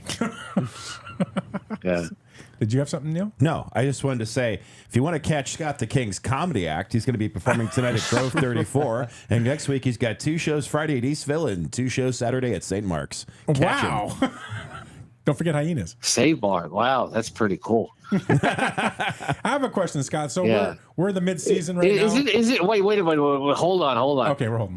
Isn't that the store from 40-year-old version that Steve Carell worked at, Save Mart? No, it's Save Mart. It's St. Mark's. St. Mark's is where you're going to be performing Saturday. No, it's not. I thought you said Save Mart. Mart. Not the Save Mart. That would actually. That's where I perform. What was that store? Okay. That's why the police always track me. What was that store? I know Smart Tech. Yeah. Smart Tech. Okay, Smart Tech. You were close. Yeah. Anyway, no, you've got to perform. You guys want a bad Star Wars joke? Yes. Yes, do it. You guys Star Wars fans? Yes. Yeah. 100%. Okay. 80%.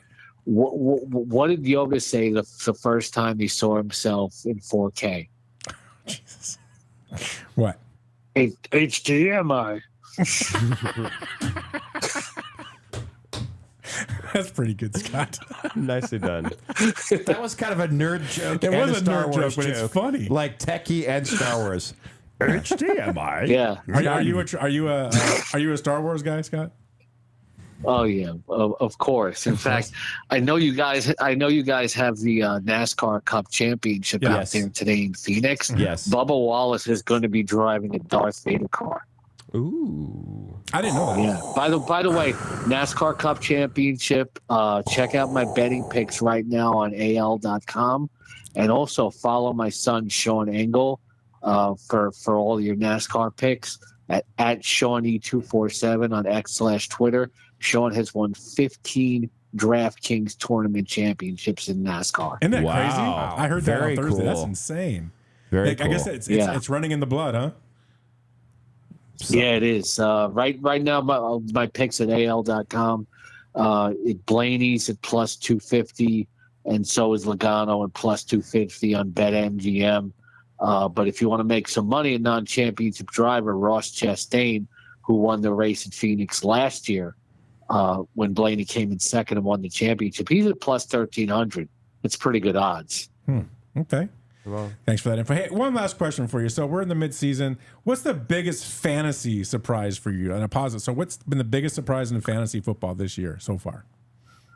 I say Jaden Daniels has been one of them. You know, he's top 3 fantasy quarterback, and but I didn't expect him to be this good this quickly. I haven't seen a dual threat quarterback be this elite this quickly since Cam Newton.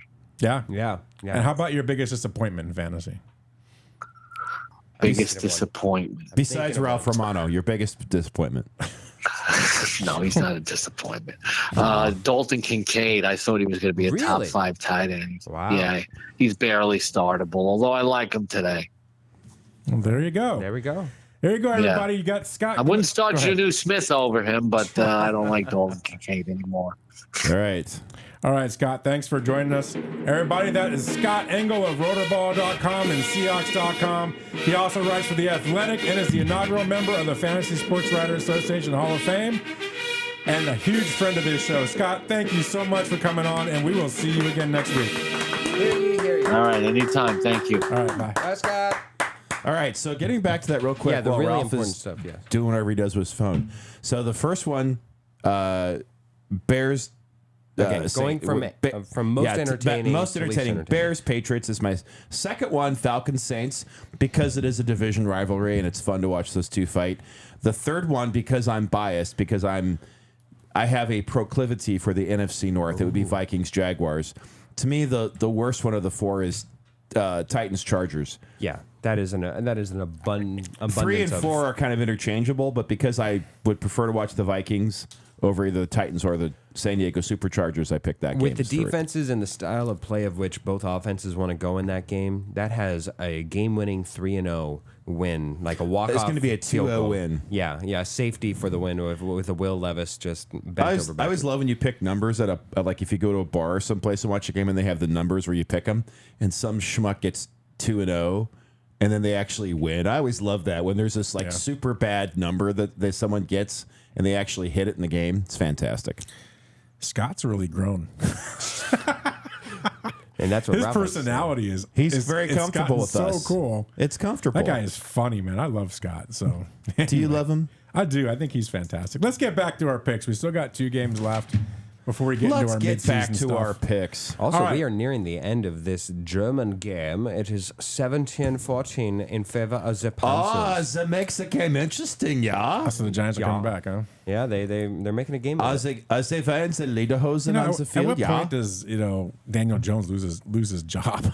I mean, come on. Daniel Jones. They get to a point where they are mathematically eliminated, because by that point you don't want to invoke an injury clause that's in Daniel Jones's contract to where you can just cut him clean. No. And so at that point they will drop him. Like You don't think they're going to bag like of rocks. Nancy Kerrigan him? That's how you invoke the injury clause. You send Jeff Galooly out there to bust some kneecaps. All right, so enough talk about that. All right. I like it. You just know how right I am. That's why you keep moving Look, on. there's a reason I got a guy. I got it. Oh, it's true. Yeah, he does have a guy. He's got a guy. Let's talk about one of the best games of the week on Monday night. I'm kidding. The Miami Dolphins. This is not the best game. Miami Dolphins at 2-6 will face the Rams, or 4-4, over at SoFi. I have the Rams favored at 2.5. 1.5. So that's gone down a point in a day. Yes. Wow. 50.5 over under. So obviously Tua is back. I think they scored 27 points in each of his last 2 games. So that's Man made a should not difference be on the playing offense. football. The offense is starting to move the ball again. However, their defense has severely struggled, giving up 58 points over that same 2-game span. The Rams are riding a 3-game winning streak. They shouldn't have won last week. And their offense is looking a lot better with the return of Cooper Kupp. Puka Nacua, who got thrown out of the game last week, which he shouldn't have. That was ridiculous. That was Absolutely not ridiculous. great. But I think he'll be back again this week. And defensively, holy crud, the Rams are looking better. Yeah. The rookie, help me with his name. Verse? I would if Jared Verse. Yeah. Jared Verse. Unbelievable. Yeah. He dominated the game against Seattle. It reminded me of seeing Aaron Donald all over again. I mean, Just the when guy you thought you got him out of there. Yeah, he was unbelievable in that game, and he's been playing great defense for this team. So, with all that being said, Neil, is it going to be the fish? Are they going to swim to victory, or are the Rams going to kick him into the end zone there? I know that was stupid. I liked it. It was like halfway through it was good, and then he just died. It's like I didn't think through the Rams part. Yeah, I couldn't do the Ram one. What are they going to do? Are the Rams going to wham him into the locker room?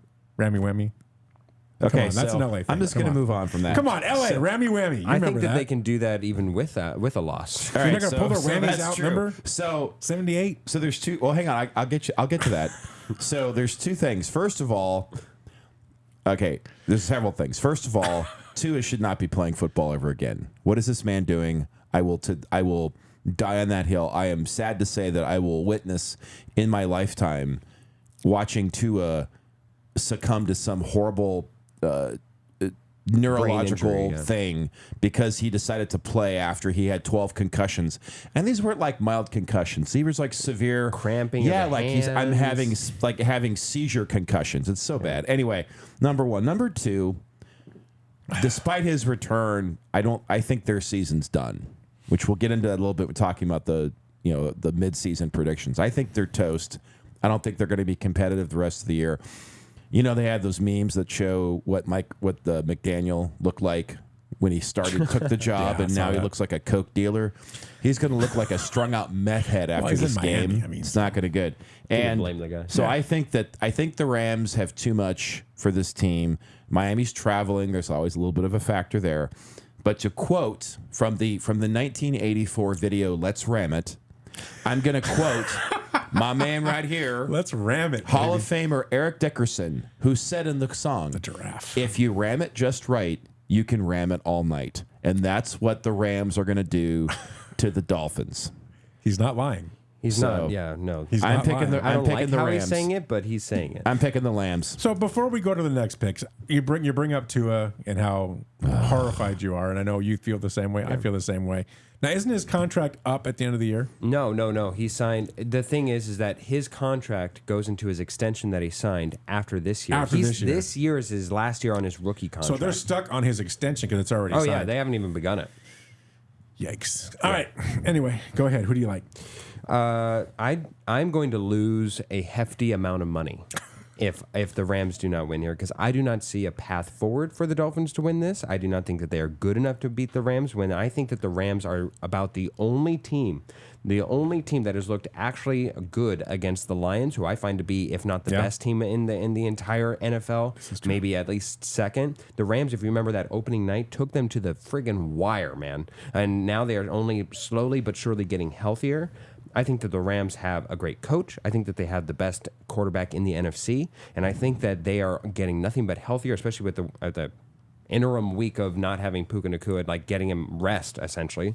I do not see a pathway for the Dolphins to win this, and I am betting the house. Follow me if you want to make financial decisions recklessly and dangerously, and then live on ramen for the rest of the month, because the Rams are winning this game, and it's not even going to be that impressive. It will just be a win. Just focus on the win and take home your earnings.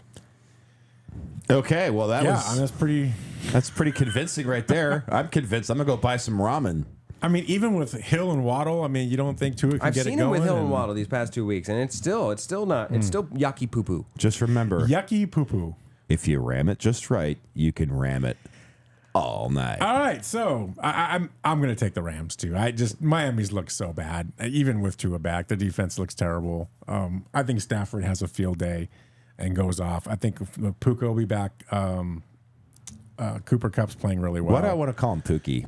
Kyron Williams has been playing great, running the I ball. call him Pookie. I'm gonna Yeah, call him I Pookie. think I said this last week. I said it 2 weeks ago. I think the Rams are the team that's going to go on a run in the NFC West. Yeah. And I think they're going to win the NFC West. I really do. So I'm going to take the Rams, and I think this is probably an easy win. Speaking of the NFC West, Nope, I don't want to talk about that right now. Neil, yes, sir. are you still saving your shekels for the infamous NFC West bet? What a jerk. I am no fool, no siree. I'll live to be 103. I'm still going to save my shekels, because if I don't spend it on Ralph, I'll spend it on my wife. Oh, I thought you were going to say me, but yeah, sure, your wife too. And Phil. Oh, well, Phil and I will go on a lovely evening together at Arrowhead Grill, and I'll think of you fondly. But you Wow. know what, though? It'll be romantic. Anything, listen. Say, what's going on here? Anything can happen. You might get lucky. Let me tell you. Anything can happen in the NFC worst. So I am not I'm not confident yet that the Seahawks are going to finish last, even though they're currently last in the division. Listen, it's one game separating pretty much everybody, so you can't do much about that. Oh, and by the way, congratulations to the Cardinals to being the first team in the NFC West to have a winning record this season. Had a sterling record of 5-4. 5-4. Hey, whatever the case is. Well, and also to the NFC North now has one team that doesn't have a winning record. The Bears. It's a tie, but it's the Bears. Oh, Bears. All right, Bears last still game we're going to suck. look at. This is a good one. Yes, it is. Detroit Lions at 7-1 are facing off against the Houston Texans at 6-3. This is over at NRG Stadium in Houston. This is a Sunday night game, I believe. I've been waiting all day for Sunday night. I've been showing the Lions. I show the Lions favored by 3.5. Yes. So on the road, favored by 3.5 with an over/under at 49. The Lions. That's a smack in the face. Okay, we'll smack them then. There The you go. Lions are entering this game on a 6-game winning streak, doing about 36 points a game during that stretch. The defense has been solid. The Texans they took that loss to the Jets, and were they on a bye last week?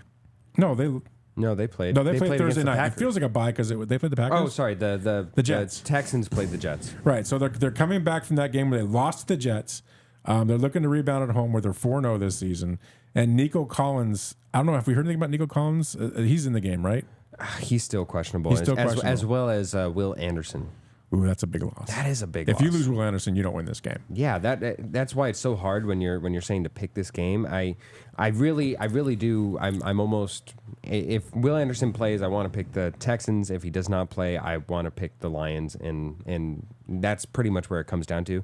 Outside of that knowledge, I'll go with the Lions. It just feels safe, and it's not like the Lions are going outdoors. It's not like the Lions are going to a very hostile fan base or like a raucous stadium.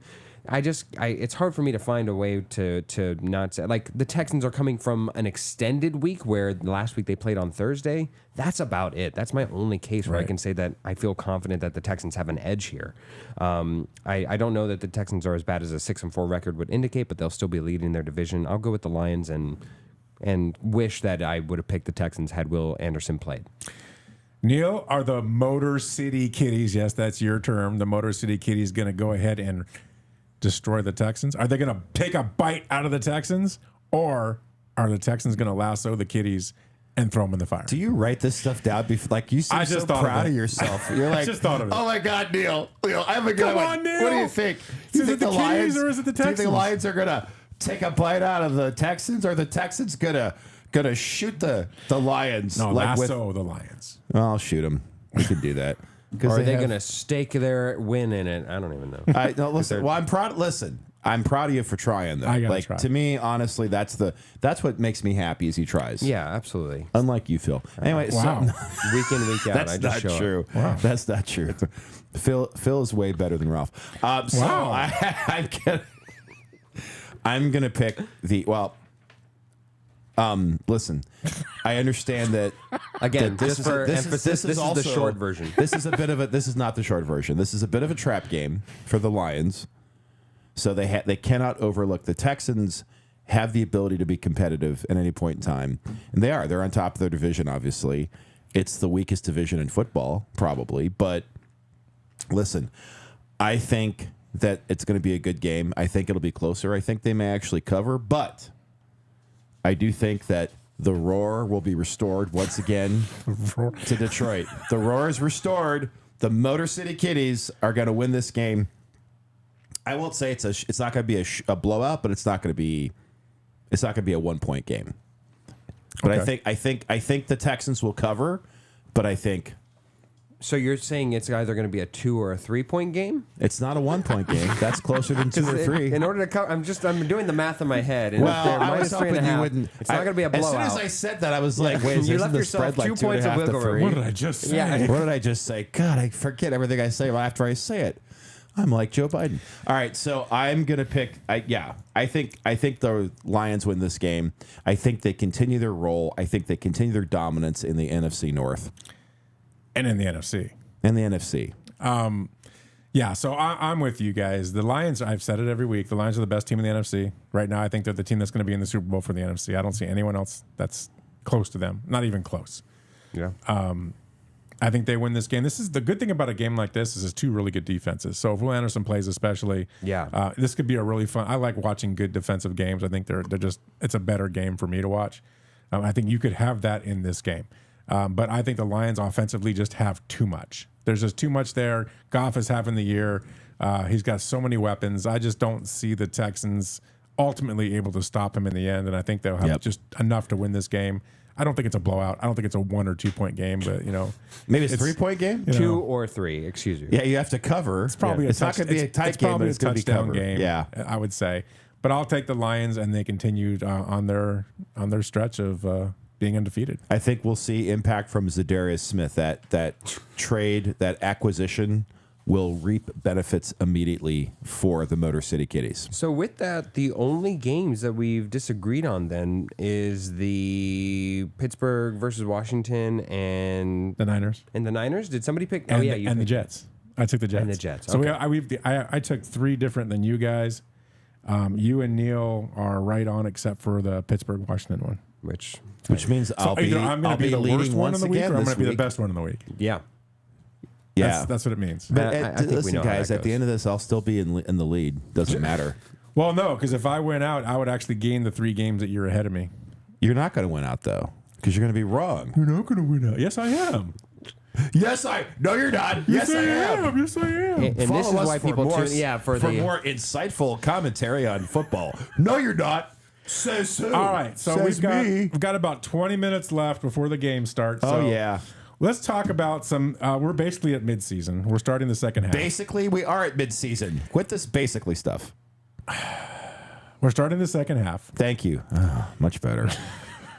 Gosh, I don't know. How Phil and I were how does arguing about this Amy deal earlier, with by the you? way, I don't so- understand. Me? Yeah, I mean, Me she neither. should just leave you. Wow.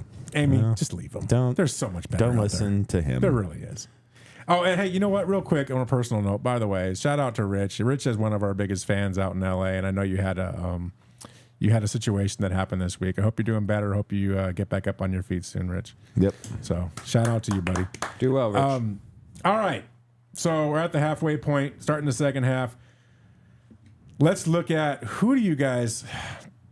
What surprise? Like I asked Scott, what's been the biggest surprise for you as far as teams in the NFL this year? What give me the ones that you went, wow, I can't believe they're doing this well. Well, aside from the Cardinals, which we talked about already, I'm a little surprised that they're doing as well as against the predictions. I think the Commanders are obviously a surprise, courtesy Jaden Daniels. Let me see on the AFC side. so Ralph, when you ask for one team, Neil gets 3. I get more. Hey, you can pile And on. I was going to say, and Phil, you started, but yeah, pile yeah. on. No. This is what you get with me. You get what you get. I am surprised at the resurgence of the Steelers after I was not. I was agreed. very down on Russell Wilson, and I was completely wrong on that. Yeah, completely sold on. I was completely sold on Justin Fields. The fact that they went to Russell Wilson. You were. Yeah, and That's right. that has merited success for them. Kudos to Mike Tomlin, man. Smarter than me. Obviously, the Yet Rams again. are a surprise. I thought they were going to just be really bad this year, and they're actually being okay. The last one I'll say, I know it's kind of repetitive, but I have to say, even I am shocked at what a dumpster fire the Dallas Cowboys have turned into, especially now that Prescott's out for the season. Like they're like the New York literally like the New York Yankees of football, because they have this historic history. What am I saying? They're steeped in history. This historic franchise, and that hasn't won a championship in a long time. And it's just not going to get better. It's getting worse. So I'm surprised you guys didn't mention one team. Well, I didn't even get a chance well, to go- mention go it. ahead. Yeah, the Go ahead. only Okay, one now that you I can think talk. Neil has left us to the grizzle on the bone is the Vikings. Yeah, exactly. Yeah, the Vikings at a 6-2 record is incredible. I think we all thought that they would be in contention for a number 1 overall pick. I agree. And maybe they would have been there with Mike McCarthy or JJ McCarthy, excuse me, in a possible starting role. And that maybe there'd be contention there. But yeah, the Vikings I feel like are surprising in the positive note. I have a bold prediction about the Vikings. They're going to miss the playoffs. Oh, I think so too. It's The possible. Vikings are going to miss the playoffs. That's why I didn't like it. You're right. They have been a surprise this year.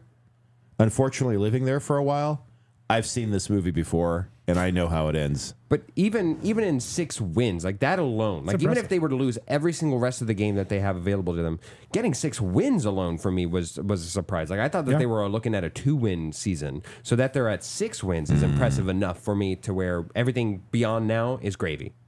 I'm with you. Yeah. I'm with both of you 100%. I think we're all on the same page on this.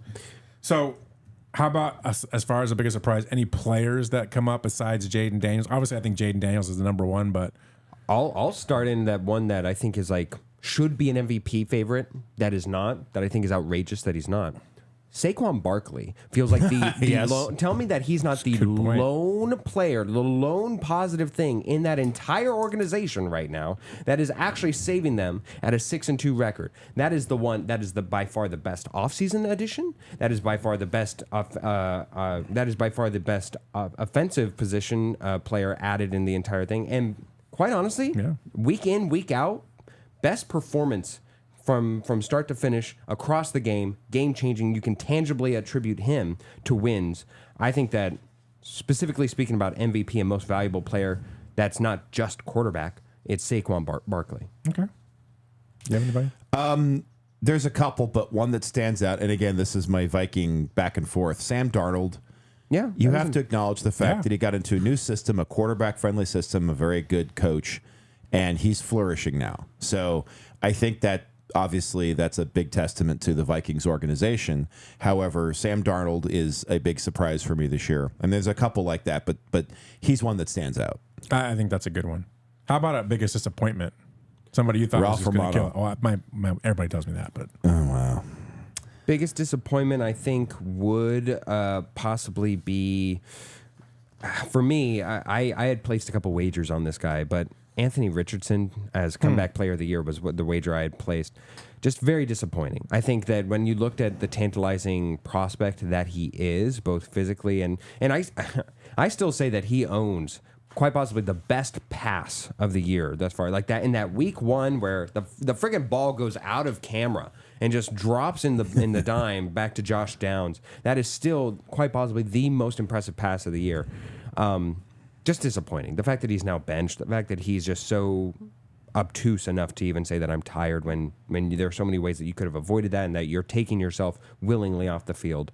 Just wildly disappointing. That's career ending. Personally. Yeah, that's no one's going to touch you Franchise after ending, that. possibly. But, I think it really is, Yeah, right? Yeah, that's his. He's done. I'm tired, coach. Well, that's too damn bad. Who do you think is the biggest disappointment?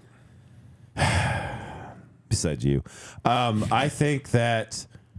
Okay, it isn't exactly like this, but I think Tua is the biggest disappointment because different venue, different way of doing it. well, but no, yeah. he's a disappointment because he's not going to walk away from the game, and I It's an will ethical I will disappointment. stand. It's absolutely ethical, 100%. I'm disappointed that he won't just be done. Like Yeah. your life is not worth what your short term. This is a classic example of sacrificing the long term on the altar of the short term. He's my biggest disappointment. I think he should just walk away. No one's going to fault you for it, but he insists out there. I now what the problem is that every time I watch a game, which I'll be watching this today, is everybody's looking for the injury. Every time he scrambles, every time the pass rush gets too close, what's going to happen, right? Like this guy is. I just don't understand. He gives me anxiety now when I watch him on the field. That's a big disappointment. So For me, the biggest disappointment, if I'm a fan of this team especially, and it's been for 2 years now, is Aaron Rodgers. Mm-hmm. I mean, 2 years ago when he came to the Jets, you were thinking Super Bowl, right? That defense, bring this guy in with those weapons. Bare minimum winning your division. Yeah, but I mean, they were talking Super Bowl, and I get why they were. Yeah. And so they've had a year of him getting hurt, and they got nothing out of him, and now he's back, and he's just not what he was. He looks old. He looks slow. As I say all this, he'll probably throw for 400 yards today.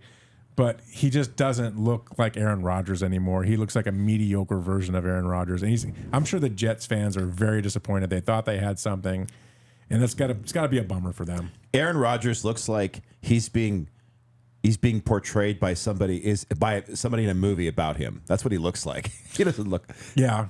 It's like Zach Levi playing Kurt Warner in that movie about the Rams. Oh, yeah. Yeah. Yeah. Nicolas Cage came down to play Aaron Rodgers for the season. Yeah, something like that.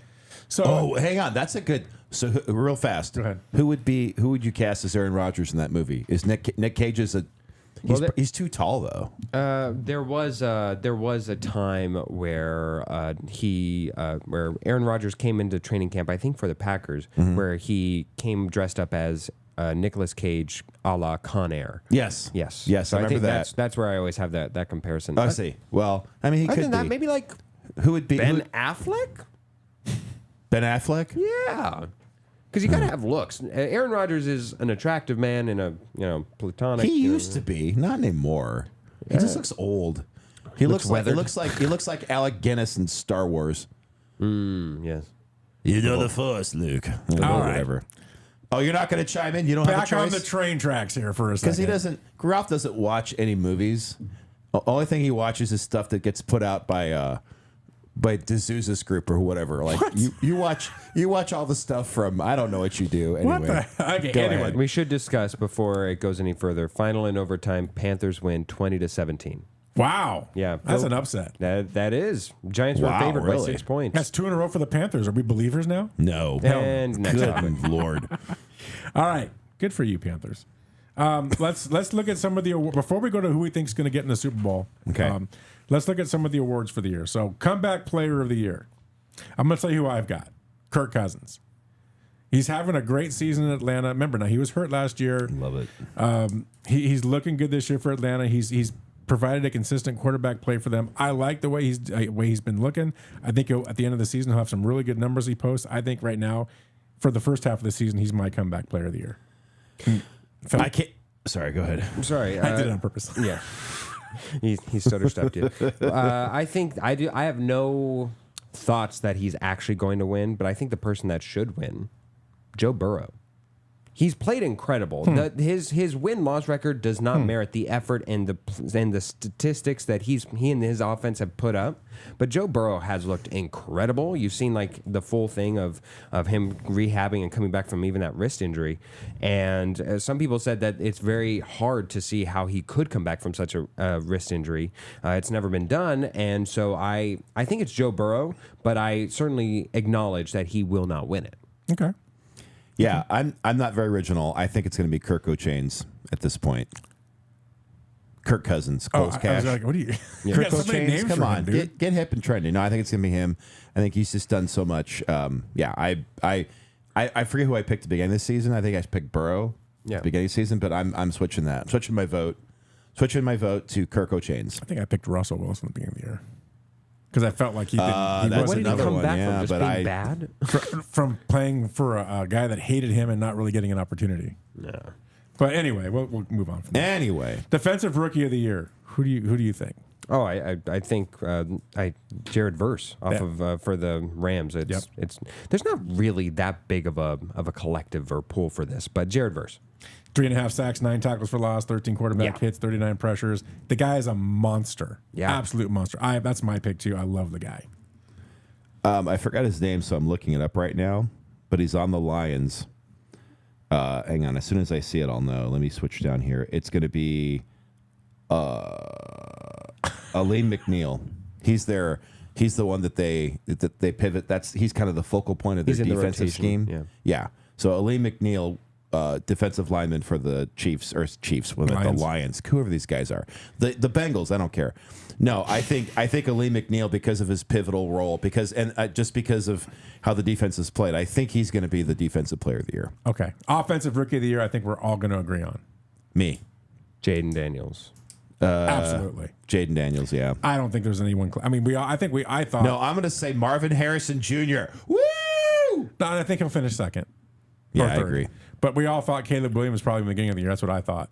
But it hasn't panned out. How that do way. you feel about that, Ralph? Are you sad? The only other one No. that's kind of in contention is like Malik Neighbors, but he's been out for so many games. It's hard to justify that. Yeah, I think Jaden's done, and especially if they make the playoffs, which they probably will. Yeah. Yeah, If they win how their do you ignore division, that? I mean, book it. But if they just make the playoffs, I think that's pretty close to a 71% lock. completion rate, 106 passer rating. I mean, for a rookie, it's just ridiculous. Mm-hmm. How do I feel about that? I don't, because I knew there was going to be issues with that line in front of him. So I felt, and we'll talk about coaches on the hot seat. You in a don't second cry too, at but night. You don't weep. Like, Caleb, I thought you were going to help me. I cry at night for other reasons. Oh, wow. Okay. The man weeps. How about Defensive Player of the Year? I think we're looking, and unfortunately, it's just not a huge field, but TJ Watt.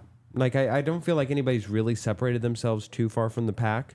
I'm like, it's either him or Max Crosby kind of for me, but Max Crosby's on too bad of a team. Yeah, it's hard to get recognized. Qualify. So, as much as I would probably want to give it to Max Crosby, it's TJ Watt, I think, is really the impetus for his team's success. I will say, back in 97, 98, Cortez Kennedy won defensive NL MVP or whatever, NL MVP. He went to defensive MVP or player of the year, whatever it was, on a 2-14 team. Yeah. So it can happen, but it's really hard. It's really hard. Cortez Kennedy. Who do you got for defensive player of the year? Or do you have anybody? I thought I already said it. Defensive player of the year? He didn't go. That he was went rookie. he went for defensive player of the okay. year, and not knowing that we were talking How about. about one of your own? How about Xavier McKinney? Maybe.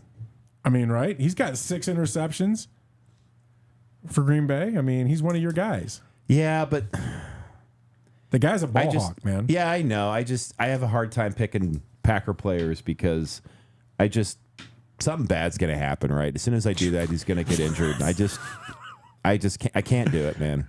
Okay, how about offensive player of the year? Christian McCaffrey. No, I'm kidding. So stupid. I got Derrick Henry. I still have Saquon Barkley. Saquon Barkley's good too. I got Derrick Henry. Who you got? Justin Jefferson, I still think.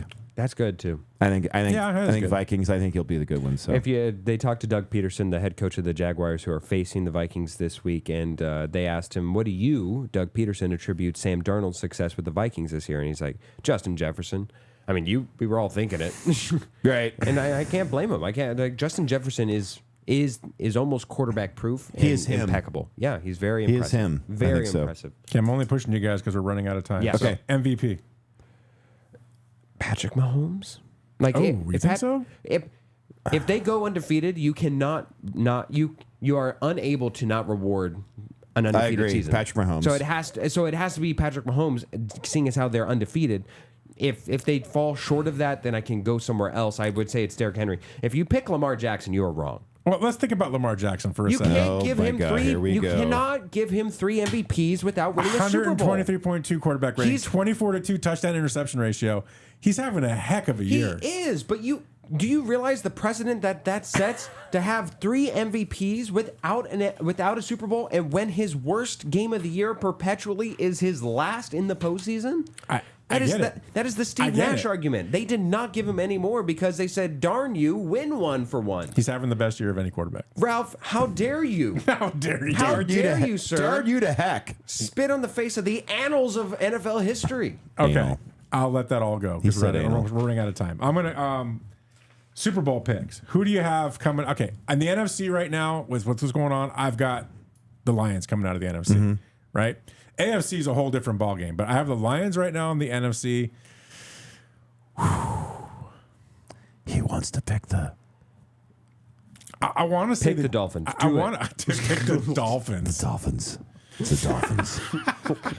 The Dolphins. I really stuttered him with that. I want to say the Chiefs. And that's the most obvious pick, right? That they're going to get back there. Yeah, but it's probably going to be that. I don't know. It could be that. But I'm telling you, That's there's not the obvious pick. Everybody and their mother wants to pick the Ravens. Go ahead. No, I don't want to pick the Ravens. Not the Ravens. I think there's a surprise team in the AFC. I think it's the Steelers. Surprise. You think the Steelers are going to Get sneak out in? of here. Be careful with the Steelers. I I'm think telling you, you're be careful. out of Right now, I'm here. gonna say it's the Lions. Oh, my God. Here we go. Okay, I'm gonna go Lions Chiefs, but I think the Steelers are an X factor. What do you think? Who you got? I've got. I'm going to be boring here. I got Chiefs, Lions. Although the X factor here is that I would pick the Rams. Like they're interesting. Yeah, I don't know if they can get out of the hole that they perpetually seem to dig themselves. They're like the NFC Bengals, but they keep digging themselves holes that they have to cash in later in the season. The Rams though would be my sneaky pick. That's a good sneaky pick. I'm just super unoriginal. I just don't see how it's not Lions Chiefs. Yeah, Don't see it. yeah. At this point. How are people going to feel about the Chiefs being in another Super Bowl? Is this going to become Patriot syndrome? You know what that means? You know those little maps they do online of showing which states support. The only state that's going to support Kansas City is Missouri. So the it's gonna be rest like of a the country Dodgers is thing. going to be supporting whoever's playing the Chiefs. Yeah, that's because everybody's petty, though. Yeah, they are. I want to see history. I'm I want to petty. see a 3P. Like I think that's fascinating to see. And if we talk about dynasties, the Chiefs are not that unlikable. Like as far as dynasties go, they're not that unlike. Now I take it all back. If it were to be the Raiders, they can just go. They kick can go sand. away. Yeah, Go they can away. go make a Pound mess in the sand. sand over there. I would never want happiness for them. But Go for the mess in Chiefs, the it's sand. fun. I like Andy Reid. I Who like wins? Patrick Mahomes. Lions Chiefs. Who wins? I say Lions. I'm Lions as well. I'm Chiefs. If they can get there, you want to trust Jared Goff in the Super Bowl? I'm not sorry, Bob. I not me. trust Jared Goff. I think here. Jared Goff is just a different player than he's ever been. Everybody trusted him I that just first time think against Bill Belichick, and he scored like 3 points. This Chiefs team reminds me of the 97-98 Packers, the team after Super Bowl 31. They looked like they were still dominant, but they kind of sputtered at the end. And when they got to Super Bowl 32, they got walloped by the Broncos. That's how that's the vibe that the Chiefs are giving me right now. They'll get to the Super Bowl, but they're going to lose to the Lions. Okay, so we got about 2 minutes left. Less than that. Let's talk head coaches on the hot seat. Pick a head coach on the hot seat. I'll give you mine. I know that there's obvious ones. Everybody's going to say Mike McCarthy, of course. Yeah, I was going to say that's everybody's going to say Mike McCarthy. How about Antonio Pierce? Yeah, I think that's I'm not sure why he's not gone already, honestly. because they fired everybody else on the staff that could. Well, they fired the OC, right? Yeah, they fired the OC. Nobody else is left for him. How about Matt Eberflus? Yeah, Matt Eberflus is gone. He's the second one of where you cannot. He does not have a good name for coaching. Doesn't roll off the tongue. Yes, Eberflus. Okay, here's a different one. How about Nick Sirianni? Oh, definitely. He's gone. He's the only person that. Oh my God! I think people are surprised he's still coaching. At this point. Outside of him winning the Super Bowl, I want him out. If I'm an Eagles fan, Sirianni's done. Can I give you one more that I think might Go actually ahead. surprise you? If depending on, I realize where they are now is not indicative of this, but the Arizona Cardinals were to sputter and go on like a horrible losing streak. I don't think Jonathan Gannon's safe. Again, I'm grateful that he's in the place that he That's is a right tough now. one. But tell me that they were to fall out of the playoffs at the position where they are right now. I don't think that's safe. If we had more time, we can get into it. It's possible. We only got 30 seconds, but it's possible. That's a good one. We'll talk more about hot seat next week because there's a lot more that I want to talk about. Seats. There's a lot of hot seats. So hey, another great show. Thanks for tuning in. Hope you guys have a great NFL Sunday. If your team wins, that's awesome for you. If your team loses, sucks to be you. We always talk about that. It's been sucking to be me a lot lately. So it's going to suck to be Neil today. He's no not matter what. sucking this week. All right, so thanks for joining us, and we'll see you again next week, 9 a.m. It's Weekend Warriors Football Sunday right here on X and everywhere else, and we'll also be back on 1580, The Fanatic. Woohoo!